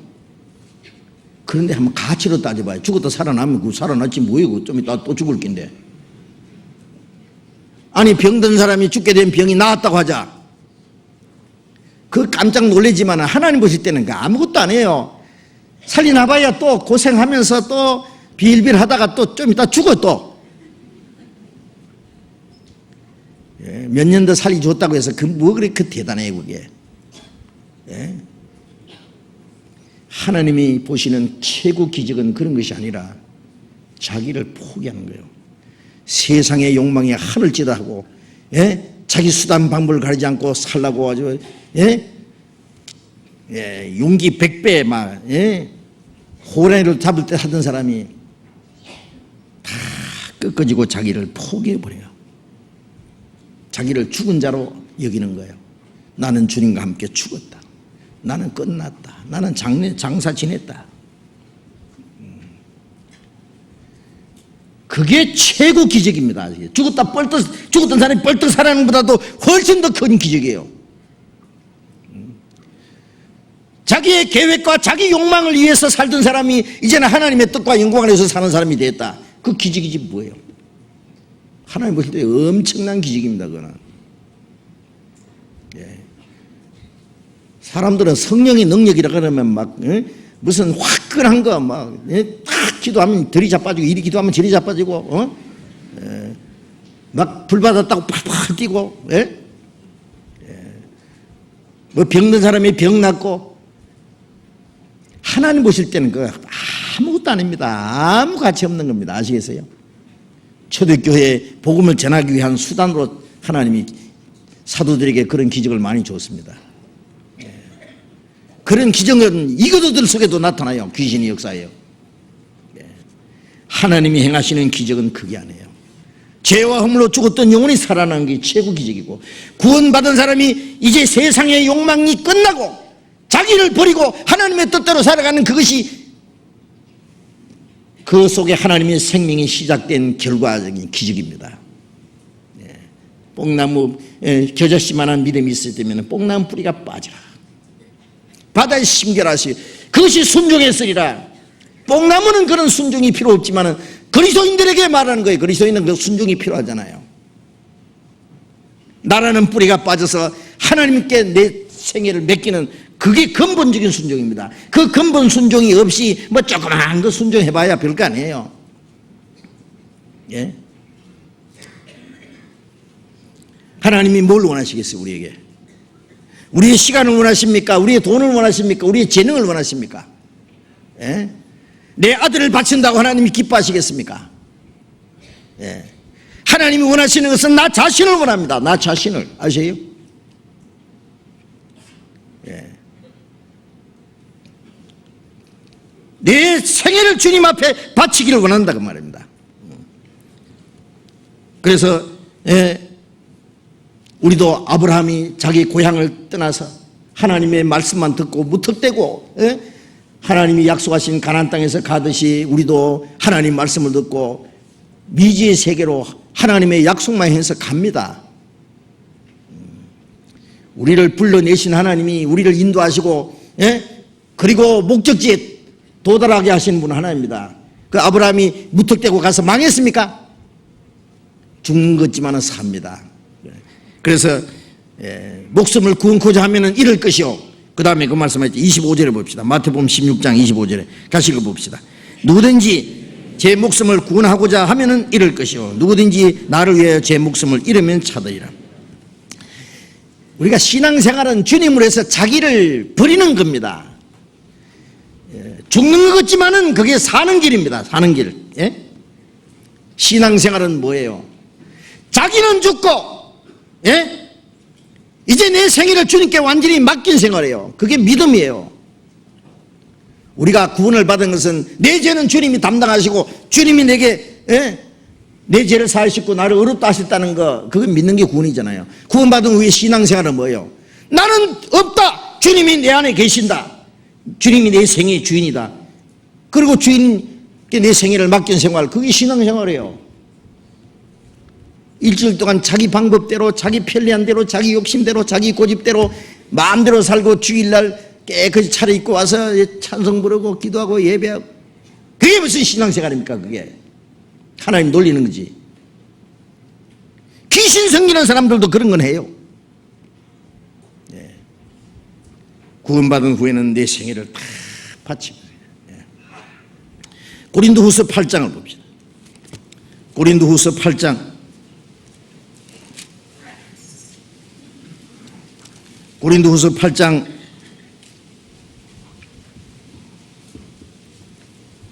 5절 같이 읽겠습니다. 우리의 바라던 것뿐 아니라 저희가 먼저 자신을 주께 드리고 또 하나님의 뜻을 조차 우리에게 주었도다. 마게도냐 교회 성도들이 말이죠, 하나님께 받은 은혜에 대해서 설명하는 겁니다. 우리의 바라던 것뿐 아니라 저희가 먼저 자신을 주께 드리고 하나님의 뜻을 조차 우리에게 주었도다. 마게도냐 성도들은 극한 가난한 중에서 넘치는 연보를 했다는 말씀이 있는데, 그 앞에 우리의 바라던 것뿐 아니라, 우리 바라는 것은 이 이방인들에게 그 헌금을 걷어서 예루살렘의 가난한 성도들에게 이제 도와주는 그 일인데, 그걸 위해서 우리에게 바라던 것뿐 아니라 저희가 마게도냐 성도들이 먼저 자신을 주께 드리고 하나님의 뜻을 조차 우리에게 주었도다. 먼저 자신을 주께 드리는 게 필요합니다. 자기를 주님께 드리지 않고 돈만 드리면 하나님이 좋아하시겠어요? 이거 말고 다른 거 내놔. 더 좋은 거 내놔.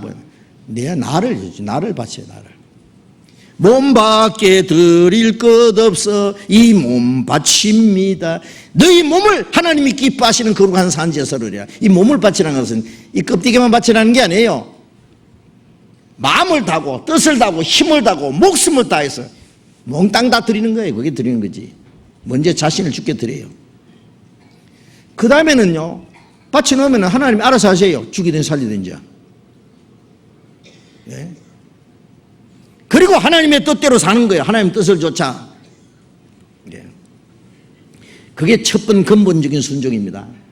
예? 이 근본적인 순종이 없이 조금 순종하면요, 금방 조금만 고난과 어려움이 닥치면 이거 내주겠다 하고요, 자기 육신으로 돌아가 버려요.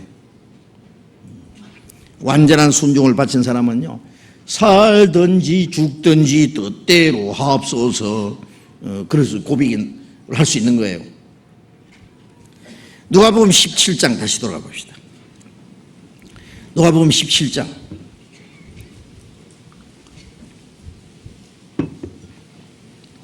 7절 봅니다. 너희 중에 네게 밭을 갈거나 양을 치거나 하는 종이 있어 밭에서 돌아오면은 저들어 곧 와 앉아서 먹으라 할 자가 있느냐? 도리어 저들어 내 먹을 것을 예비하고 띠를 띠고 나의 먹고 마시는 동안에 수종 들고 너는 그 후에 먹고 마시라 하지 않겠느냐? 밭을 갈거나 양을 치거나 하는 종이 있다. 이 종이라는 것은 헬라 말로 듈론 혹은 듈루스라는 뜻인데요, 이건 노예입니다. 노예. 예? 로마서 1장 1절에 보면은 예수 그리스도의 종 바울 사도는 자기가 예수 그리스도의 종이라는 것을 아주 자랑스럽게 얘기했어요. 예수 그리스도의 종이다. 노예다. 돈 주고 노예를 사잖아요. 노예를 사면은 이 주인은 이것은 내 거다 그래가지고 이 낙인을 갖다가요, 그 노예 몸에다가 탁 찍어버려요. 예. 쇠로 불에 달가가지고요 팍 찍어버려요. 그럼 주인의 이름이 딱 그 새겨져 있어요. 짐승도 그러잖아요. 짐승 소나 말이나 있으면은요, 그걸 살 때에 그 쇠를 달가가지고요 그 말 궁뎅이에다가 탁 찍어버려요. 내 거다. 갈라디아 5장 16절에 보면 바울 사도는 예수의 흔적을 내 몸에 지녔다 그랬어요. 내 것, 나는 주님의 흔적, 주님의 것이다 그 말이에요. 예수 그리스도의 노예다라고 말했습니다. 노예는 자기 욕망, 자기 계획, 자기 주장, 자기 이상 없어요. 노예가 무엇이 있어요? 노예는 오로지 주인만 위해서 있는 거예요. 주인의 뜻을 이루기 위해서, 주인의 목적을 이루기 위해서, 주인이 원하시는 것을 행하기 위해서, 주인이 살아 그러면 살고 주인이 죽으라 그러면 죽고. 주인이 값을 샀기 때문에 이 종은 아무 자유가 없는 거예요. 우리가 구원받자마자 뭘 합니까? 고린도전서 6장 19절 20절에 너희는 너희 것이 아니라 값으로 산 것이 되었으니 그러므로 너희 몸으로 하나님께 영광을 돌리라. 너희는 너희 것이 아니라 값으로 산 것이다. 이게 내 거냐? 이게 내 것이 아니다요. 주님의 피로 비싼 값을 주고 샀어요. 마귀의 세력에, 죽음의 권세에, 죄에 사로잡혀서 영원히 지옥으로 끌려가는 그를 위해서 주님이 비싼 대가를 주고 우리를 사셨단 말이에요. 속전으로 주셨습니다. 속전이라는 것은 노예로 팔려가는데 가까운 가족이나 친척이요 돈 주고 그걸 빼내잖아요. 쇠고랭에서. 그때 돈 지불하는 걸 속전이라 그래요. 우리를 사탄의 권세에, 죽음의 권세에 영원히 지옥으로 끌려가는 우리를 위해서 주님이 비싼 대가를 지불하고 우리를 사주셨잖아요. 너희는 너희 것이 아니라 값으로 산 것이 되었으니 얼마나 비싼 대가를 지불했어요. 그러므로 너희 몸으로 하나님께 영광을 돌리라. 이제 우리는 하나님의 영광을 이루기 위해서 이 땅에 존재하는 거예요. 자기의 어떤 욕망과 계획을 이루기 위해서 있는 게 아니다 그 말이에요. 고린도전서 7장 23절에 너희는 값으로 산 것이 되었으니 사람들이 종이 되지 마라. 주님이 중한 값을 주고 샀으니 우리는 주님의 종이에요. 사람의 종이 아니에요. 어떤 사람은 돈에 사로잡혀가지고 돈 때문에 꼼짝도 못해. 시간이고 마음이고 양심이고 돈을 위해서 다 바쳐버려. 돈에게 충성을 바쳐. 그 사람은 돈의 종이에요. 어떤 사람 때문에도 꼼짝 못해 평생. 그런 사람의 종이에요. 죄를 범하는 자는 죄의 종이라 그랬잖아요. 죄가 시키는데요. 저 나쁜 여자 좋아하라 그러면 좋아하고, 도둑질하라 그러면 도둑질하고, 미워하라 그러면 미워하고, 죄가 시키는 대로 그 죄의 종이에요.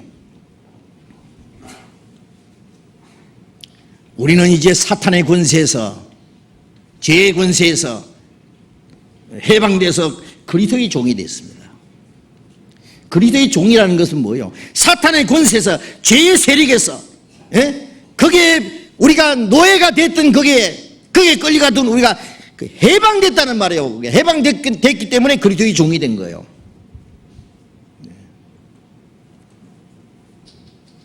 우리가 억지로 주님의 종이 노릇하는 게 아닙니다. 이제는 우리의 자유의 종입니다. 즐거움으로 우리가 그리스도의 종이 된 것을 자랑스럽게 여기는 거예요. 이젠 나라는 뿌리는 뽕나무 뿌리가 빠지듯이 다 빠져나가서 그게 종입니다. 내가 어디 있냐고 내가. 구원받은 사람이 아직도 자기 욕망을 가지고 있어요? 하찮은 욕망을? 자기 계획을 가지고 있어요? 5개년 계획, 10개년 계획, 평생 계획 하나님이 그 이후에 놔둘 줄 아세요? 이 세상 사람들이야 지멋대로 살다가 지옥 갈 테니까 내버려 둡니다. 그리스도인들은 하나님이 내버려 두지 않습니다. 주님 뜻대로 사는 사람에게 약속하신 모든 축복을 영육간에 주시죠. 그러니까 죽고자 하는 자는 산다는 것은 주님 뜻대로 사는 것은 죽는 것 같지만은 자기를 포기하는 것 같지만은 그게 하나님의 약속이 있어요. 자기 뜻대로 살고자 하는 자는 사는 것 같지만은 죽습니다. 하나님 두들겨 패버려요 그냥. 여기서요? 안 됩니다. 구원받은 이후에는 자기 욕망을 이루려면은요 구원 안 받았으면 모르지만 구원 받았으면 하나님이 허락하지 않는다는 거 아세요? 가만 놔둘 줄 아세요? 자기 욕망이 이루어지도록 내버려둬요. 하나님이 사랑하시기 때문에 내버려주지 않습니다. 이제는 다시는 헛된 것, 거짓된 것, 하찮은 것, 주님의 보배로운 피로 구원받은 우리 하나님의 자녀가 영광스러운 소망을 가진 사람이 이 땅에 헛된 것을 위해서 살도록 허락하지 않는다 그 말입니다. 하나님이. 이제 우리는 예수 그리스도의 종이라는 것을 잊지 말아야 됩니다. 비싼 값을 지불하고 샀습니다. 그래서 로마서 14장 7절 8절에 우리 중에 자기를 위해서 사는 자고 자기를 위해 죽는 자도 없도다. 우리가 살아도 주를 위해서 살고 죽어도 주를 위하여 죽나니 그러므로 사나 죽으나 우리가 주의 것이로라. 사나 죽으나 주의 것입니다. 너희는 예수 그리스도의 것으로 부르심 받은 자라. 소유를 잘 생각해요. 소유격. 도둑놈이 뭐예요? 자기 것인지 남의 것인지 분별 못하는 게 도둑놈이잖아요. 내 것도 내 거고 네 것도 내 거고 도둑놈이잖아요 그게. 말라기서에 보면은 너희는 하나님의 것을 도둑질했느니라. 말라기 3장 있잖아요. 예. 뭐라 했어요? 우리가 어떻게 하나님의 도둑질했습니까? 놀라운 도둑놈들. 예. 그래서 11조의 서울 11조와 헌물이라 그랬잖아요. 예. 하나님 걸 도둑질하는 게 11조와 헌물. 11조는 그 율법에 나온 11조는요 10분의 1을 하나님께 드리지만은 원래는 그게 아닙니다. 한 개는 하나님 것이고 9개는 내 거가 그 말입니까? 내 것이 세상에 돼 있어요. 예. 구원받자마자 구원받기 전에는 전부 다 내 거예요. 내 거. 전부 내 거예요. 내 마음대로 내 잘난 맛에 마음대로 삽니다. 구원받자마자 다 주님의 것입니다. 구주 예수 갈보리에 흘린 피와 그 물로서 나의 몸과 영혼까지 값을 삼아 사셨도다. 내 육신도 내 영혼도 다 주님의 피로 샀어요. 내 젊음도 내 재능도 내게 있는 모든 것 다 주님의 것이요. 주 예수의 우리는 주의 것이요. 주는 또한 우리의 머리 되셨네. 주님이 우리의 머리요. 나는 주님 거요.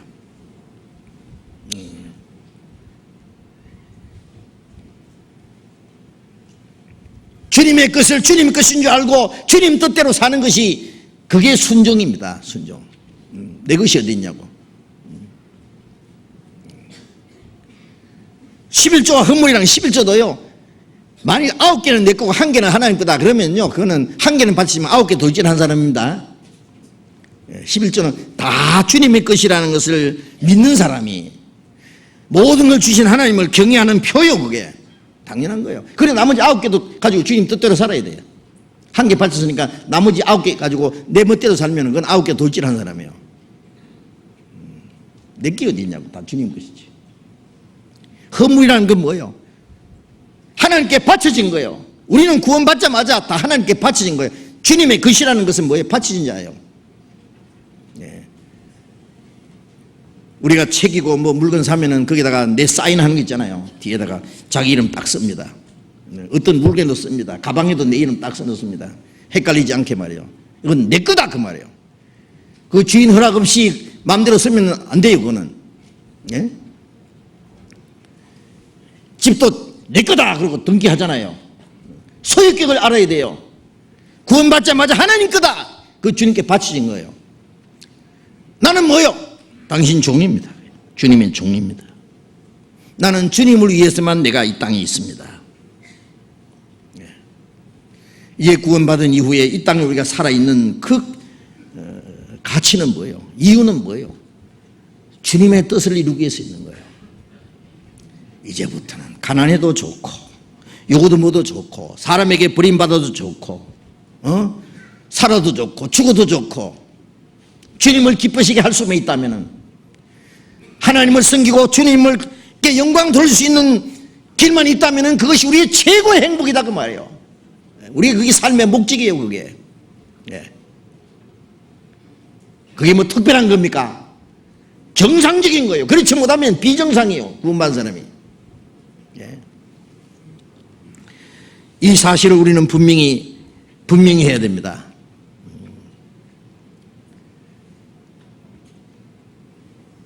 그리스도를 섬겨야 될 사람이 하나님과 재물을 겸하여 섬길 수 없다는 말씀대로 재물을 섬긴다든지 저희는 그리스도를 섬기지 않고 자기 배만 섬기니라 자기 육체만 섬긴다든지 안 되죠. 우리는 예수 그리스도의 종이라는 걸 잊지 말아야 됩니다. 야고보서 4장 봅시다. 4장 14절. 야고보서 4장 14절.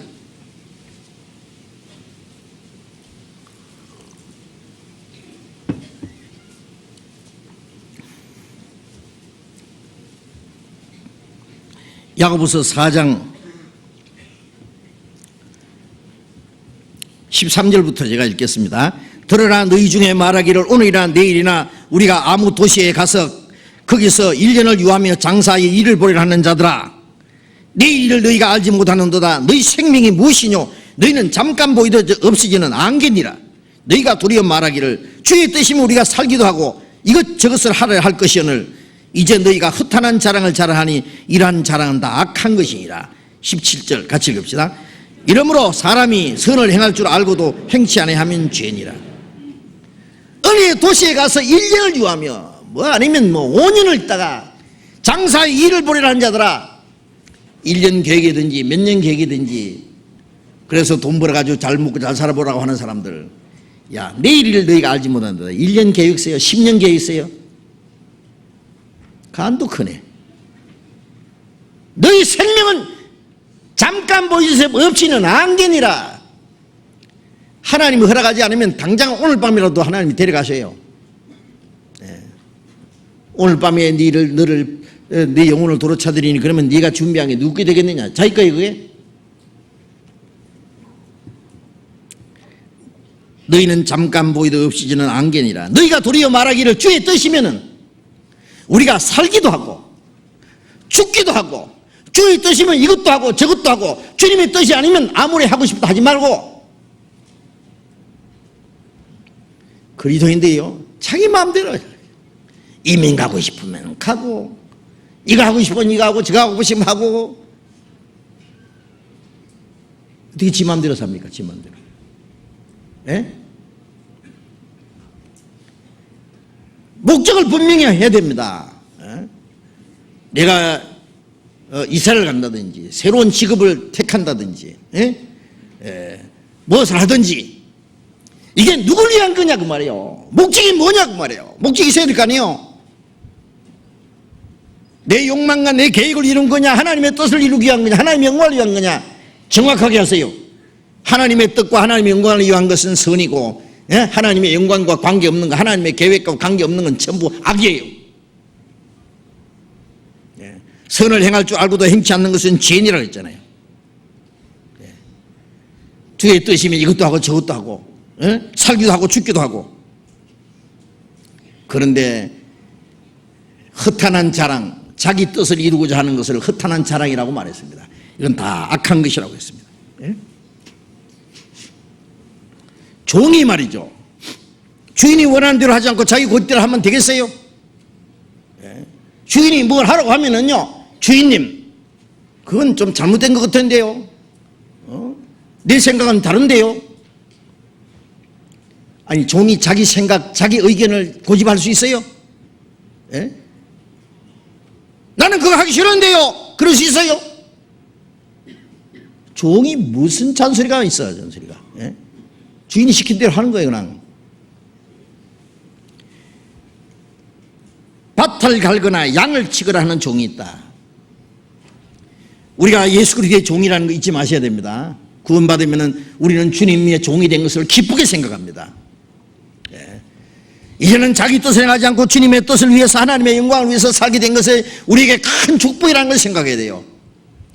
그게 죽음의 권세에서, 마귀의 세력에서 해방됐다는 증거이기 때문에 그래요. 우리를 구원하신 주님을 해서 우리는 기쁘게 주님의 종이 됐어요. 이제 우리는 주님을 위해서만 사는 것을 우리의 최고의 영광으로 생각하는 거예요. 밭을 간다는 건 뭐예요? 복음을 전하는 복음의 씨앗을 뿌려요. 밭은 세상이요. 거기에 하나님의 씨앗을 뿌려서 영혼을 구원해서 천국에 들어가는 열매를 거두는 일을 합니다. 양을 치는 것은 뭐예요? 구원받은 성도들을 돌보는 거예요. 형제자매들이 서로 사랑하는 거예요. 예수님이 베드로에게 내 양을 먹이라고 부탁하셨잖아요. 우리가 밖으로 복음의 씨앗을 뿌리고 안으로는 구원받은 사람들을 하나님의 양떼처럼 우리가 서로 돌보고, 그 주님의 일입니다. 할 일이 너무 많아요. 밭에서 일하는 거 얼마나 힘들어요. 하루 종일 땡볕에서 씨앗을 뿌리고 밭을 갈고 거름을 주고 잡초를 뽑아주고 힘듭니다. 힘들어도 해야 됩니다. 양을 돌보는 것 참 힘듭니다. 순종하는 양도 있고 불순종하는 양도 있고 고집생 양도 있고 지 맘대로 하는 양도 있고 목자가 양을 돌보는 게 얼마나 어려워요. 덜에 있는 양을 돌보는 것보다도 구원받은 성도를 돌보는 게 훨씬 더 어려워요. 그러나 해야 됩니다. 그걸. 그 다음에 밖에서 일을 마치고 집에 돌아왔어요. 누가복음 17장 봅시다. 다시. 누가복음 17장.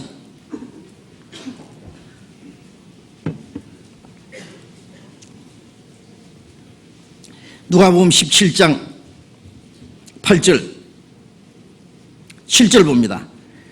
너희 중에 누게 밭을 갈거나 양을 치내거나 하는 종이 있어 밭에서 돌아오면은 저더러 곧 와 앉아서 먹으라 할 자가 있느냐? 도리어 저더러 내 먹을 것을 예배하고 띠를 띠고 나의 먹고 마시는 동안에 수종 들고 너는 그 후에 먹고 마시라 하지 않겠느냐? 하루 종일 일하고 집에 돌아왔는데 야, 너 수고 많이 했다. 여기 앉아서 먹고 마시라 하겠느냐? 안 한다 그랬어요. 왜? 아직 일이 끝나지 않았어요. 주인이 딱 앉아서 내 먹고 마시는 동안에 너는 수종 들고 그 후에 너는 먹고 마시라. 밖에 가서는 주인의 일을 하고 집안에 와서는 주인을 섬겨야 돼요. 아니 이 종이 뭐라고 합니까? 여보시오, 당신이 아무리 주인이지만 해도 너무해요. 오늘 내가 얼마나 고생한지 아세요? 아이고 나 죽을 지경이요. 아이고 양떼들이 얼마나 속색인지 아세요? 오늘 하루 종일 양떼들이 시달려가지고 나 이제 집에 와서는 더 이상 못하겠어. 그럽니까? 가만히 생각해 보세요. 밖에 가서는 주인이 일을 하고 집안에서는 주인을 섬겨요. 주인의 일이 중요합니까? 주인이 더 중요합니까? 예? 주인이 더 중요하죠. 예? 구원받은 이후에 우리를 구원하신 주님, 주님께서 내게 주신 모든 은혜를 무엇으로 보답할꼬? 주님의 은혜를 보답하기는 너무나 우리는 미약해요. 주님을 은혜를 보답하기 위해서는 우리에게 주어진 시간이 너무 짧아요. 100번 주고도 은혜를 다 못 갚겠는데 무엇으로 보답할꼬? 주님이 우리를 사랑하셨기 때문에 그 큰 은혜를 받았기 때문에 우리는 주님을 사랑함으로 주님을 섬깁니다. 주님을 사랑하기 때문에 주님의 일을 합니다. 남이 알아주든 말든 복음을 전하고 남이 알아주든 말든 구원받은 형제 자매들을 돌보고 사랑하고 붙들어주고 그것을 위해서 우리가 할 수 있는 최선을 우리의 수고를 다 바칩니다. 그리고 그 주님의 일을 하는 것도 중요하지만 주님이 더 중요해요. 주인을 섬긴다는 건 뭐예요? 우리가 복음 전하는 것도 주님의 일이에요. 형제자매를 돌보는 것도 교회 안에서 봉사하는 것도 다 주님의 일입니다. 그 일을 하면서 주님을 섬기는 것을 게을리했어야 되겠느냐고. 네? 주님을 섬기는 것은 우리 마음에 주님을 가장 귀중히 여기는 겁니다. 기쁠 때나 슬플 때나 바쁠 때나 틈날 때 예수 친히 하신 말씀 날 더 귀히 여겨라. 주님이 우리에게 뭘 말씀하십니까? 날 귀히 여겨달라고, 나를 가장 사랑해달라고. 주님을 가장 귀중히 여기고 우리의 마음에서 우리의 생애에서 이 세상에서 이 세상에 있는 모든 것보다 날 더 사랑하느냐고 주님은 물으십니다. 이 모든 것보다도 주님은 가장 섬김 받으시기에 합당한 분입니다. 주님은 내 생애의 모든 걸 다 바쳐서 높임 받으시기에 영광 받으시기에 합당한 분입니다.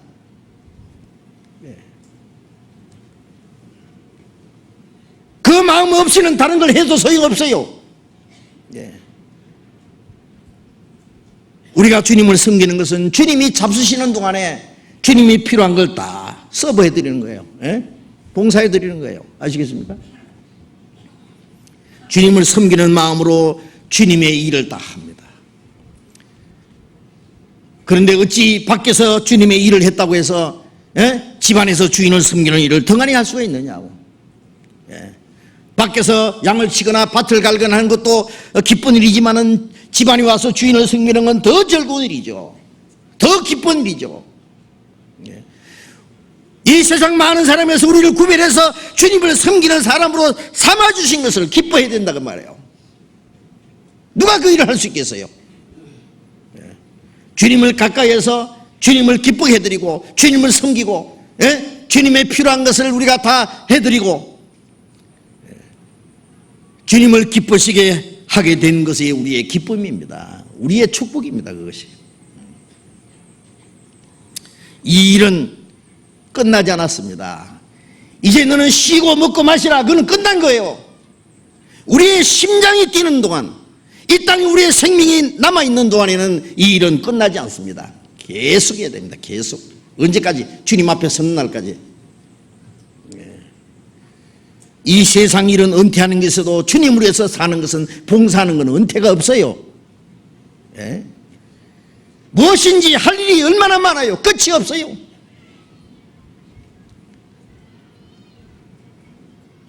내 마음속에 주님을 섬기는 일, 주님을 사랑하는 일, 내 생에 주님을 가장 높이는 일, 우리가 주님을 사랑하기 때문에 주님이 교회 안에서 우리 할 일이 많습니다. 바쁘게 할 일이 많습니다. 주님이 원하시는 곳에 가서 복음을 전하고 이르진 영혼들에게 그들의 복음을 전해서 그들을 구원받게 하는 게 다 주님을 기쁘시게 하는 일이기 때문에 남이 알아주든 말든 상관이 있느냐고. 그게 어떤 희생을 지불하더라도 우리는 그 일을 해야 됩니다. 주님을 사랑하기 때문입니다. 우리는 주님의 종이기 때문에 그렇습니다. 누가복음 17장 9절 봅니다. 명한 대로 하였다고 종에게 살해하겠느냐? 이와 같이 너희도 명령받은 것을 다 행한 후에 이르기를 우리는 무익한 종이라 우리 하여야 할 일을 한 것뿐이라 할지니라. 명한 대로 하였다고 종에게 살해하겠느냐? 주인이 종에게 수고 많았다고, 고생 많았다 하느냐? 안 한다고 말이에요. 그렇다고 종이 불평하느냐? 우리 주인은 실컷 밖에서 하루 종일 일하고 집에 와서 또 자기 먹고 마시는 동안에 수정 들고 다 그래도 고맙다는, 수고했다는 말 한마디도 안 하니 참 서운하네. 그런 생각합니까? 우리가 구원받은 사람은 우리가 일한 것에 대해서 보상을 바라고 합니까? 칭찬을 듣기 위해서 합니까? 아니라니까요. 왜 아닙니까? 우리에게 이미 주신 은혜가 너무 커. 더 이상 아무것도 주지 않아도, 보상을 주지 않아도, 칭찬 한마디 하지 않아도 우리와 같이 계신 주님이 나의 보상이시오. 우리에게 영원한 생명과 소망을 주었어요. 주님이 내 주인이 되셨다는 것, 나는 주님을 섬긴다는 자체가 내 상급이요, 내 기쁨이요. 그 이상 무슨 보상이 필요하냐고 말해요. 주님이 우리를 위해서 이루신 그 사실에 대해서 내가 하는 것은 너무 작아요. 태양하고 촛불 하나하고 비교가 되겠어요? 주님이 우리를 위해서 이루신 그 큰 은혜가 우리가 주를 위해서 죽을 때까지 해도 그것은 비교가 안 돼. 근데 감히 무슨 칭찬과 보상을 바라겠어요? 구원받은 사람이 남이 좀 칭찬해주면 신바람 나서 하고, 알아주면 좋아하고, 몰라주면 서운하고, 하기 싫고, 나는 실컷 하는데 하나님 내게 무슨 보상을 주냐고.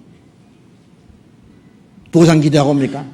뭘 받았습니까? 여러분 뭘 받았어요? 이미 받은 은혜가 얼마나 커요? 그걸 잊어버렸어요? 그렇다고 하나님이 우리에게 보상을 안 주시는 거 아니죠? 우리가 내 생명이 다하는 날까지 주를 위해서 열심히 살면은 끝나는 날이 언제요? 주님 앞에 가는 날. 그래서 요한계시록 14장 13절에 보면은 작은 위험으로 주 안에 죽는 자들은 복이 있도다. 그 수고를 그치고 시리니 그 행한 일이 따름이라. 우리가 죽을 때 그 수고가 끝난다. 그 행한 대로 주님이 갚아주신다. 누가복음 12장 37절에 종이 할 일을 다 하고 나면은 주인이 띠띠고 종을 앉혀놓고 섬긴다 그랬어요. 우리가 주님 앞에 가는 날, 우리의 모든 일이 끝나는 날, 끝나는 날 언제냐? 죽는 날에 죽는 날. 죽는 날까지 우리 일이 끝나면 안 됩니다. 주님은 섬기는 일을. 저도 그런 일을 생각해 봅니다. 내가 복음을 전하고 주님에서 일하는 것이 언제 끝날 거냐. 어떤 사람 그러더라고. 목사님 은퇴하시면은 미국에 오세요. 뭐 로스캐롤라이나에 아주 이거 뭐 아주 경치도 좋고 거기 좀 편히 쉬셔야 될 거 아닙니까? 그래서 이제 은퇴하는 사람들 거리로 많이 모여드는데 고맙긴 하지만은 내 은퇴하는 날은 주님 앞에 가는 날이다. 주님 앞에 가는 날. 영국의 요한 웨슬레는 86세에 죽었는데 그날도 설교하고 죽었대요. 설교하고. 나도 제발 그랬으면 좋겠어요. 옛날 요한 웨슬레는 86세 살다가 죽었는데 나도 86세만 살았으면 좋겠는데 요즘에는 수명이 좀 길어가지고 나는 96세까지 살 짝입니다. 그래서 요즘에 조금 10년 연기해가지고 주님 96세까지만 좀 살려주십시오. 그리고 죽는 날까지 설교 좀 하고 말씀 전하도록 주님 위해서 일할 수 있는 힘을 주십시오. 그렇게 기도하고 싶어요. 리타이어는 주님 앞에 가서 하고 리타이어 은퇴하고 주님 앞에 가서 쉬고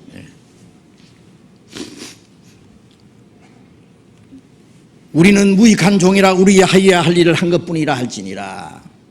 우리는 종이다 그 말이에요. 종. 우리의 하여야 할 일을 한 것뿐이다. 그런데 주님이 상급을 주시거든요. 착한 종아, 네가 작은 일에 충성했으니 네 주인의 즐거움에 참여할지어다. 이 지극히 작은 자 하나에게 한 것이 내게 한 것이라. 주님이 그날 엄청난 상을 주시도록 돼 있어요.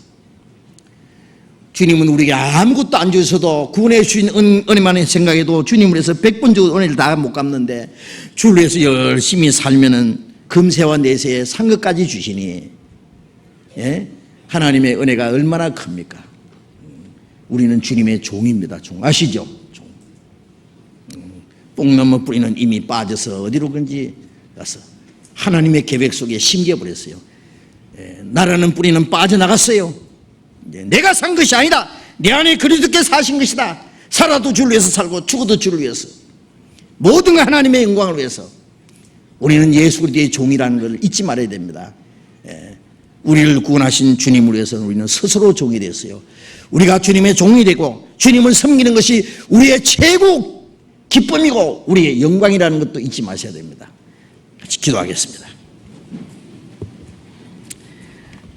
자비로우신 우리 아버지 하나님, 우리가 알지 못할 때 하나님이 우리를 사랑하시고 우리에게 크고 놀라운 은혜를 베풀어서 우리 영혼을 구원하신 주님 감사합니다. 주님이 친히 말씀하신 겨자씨 하늘 같은 믿음, 그리고 믿음을 받은 결과가 무엇인지를 우리는 배웠습니다. 우리를 구원하시고 주님의 거룩한 생명을 우리에게 심어주시고 주님의 생명과 주님의 성령과 주님의 진리로 말미암아 우리의 삶을 변화시켜 주시고 우리의 새로운 소망과 우리의 새로운 삶의 목적을 주시고 오직 주님의 뜻과 영광을 위해서만 살 수 있도록 우리를 붙들어 주시는 그 은혜 진심으로 감사합니다. 우리는 주님의 종이라는 것을 압니다. 주님이 우리를 비싼 값으로 사주셨습니다. 우리를 주님의 능력의 손으로 우리를 붙들어 매 주셨습니다. 이제 우리의 남은 삶은 오직 하나님의 뜻과 영광을 위해서 있는 줄로 믿습니다.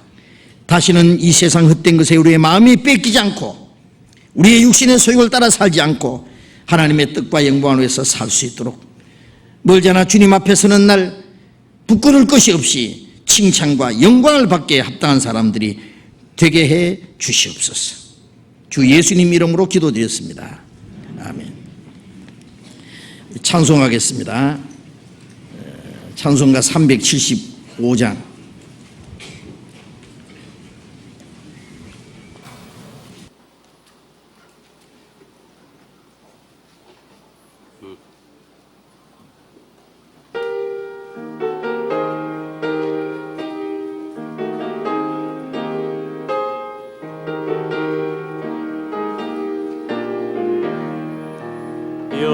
영광을 받으신 만유의 주여 우리가 명령을 좇으리다.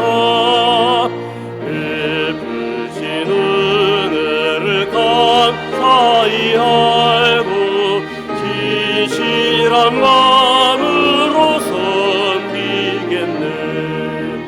그 주의 은혜 주시는 대로 영원히 받들어 섬기겠네. 찬송하겠네 찬송하겠네. 생명을 주시는 그 주로다. 그 주를 높이고 잘 공경하여 은유한 마음으로 섬기리다. 주 예수 안에서 즐거워하며 충성을 다하여 섬기겠네. 그 주의 은혜 주시는 대로 영원히 받들어 섬기겠네. 찬송하겠네 찬송하겠네. 생명을 주시는 그 주로다. 예수를 믿고 선을 사랑하여 즐거운 마음으로 섬기리다. 음감을 드리고 순종한 후에 그 주를 영원히 섬기겠네. 그 주의 은혜 주시는 대로 영원히 받들어 섬기겠네. 찬송하겠네 찬송하겠네. 생명을 주시는 그 주로다. 장로님 광고해 주시겠습니다.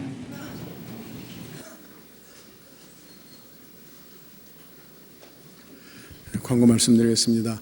다음 주 9월 3일 월요일부터 일주일간 중집회가 있습니다. 여러분 우리 교육원 6층 중강당에서 있으니까요. 미리미리 계획하시면 되겠습니다. 그리고 내일은 전체 임원 모임이 있는 날입니다. 봉사위원서부터 저 청년의 임원까지 모든 임원들, 구역장님, 교구장님, 집사님들 전원 다 참석해 주시기 바랍니다. 오후 8시부터 시작하겠습니다.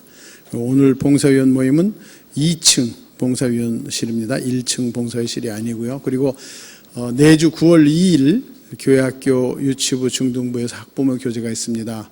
학부모님들께서는 9월 2일 내주 주일날 1시 20분부터 4시까지 또 중등부는 2시부터 4시까지 이렇게 학부모 교제가 있으니까요.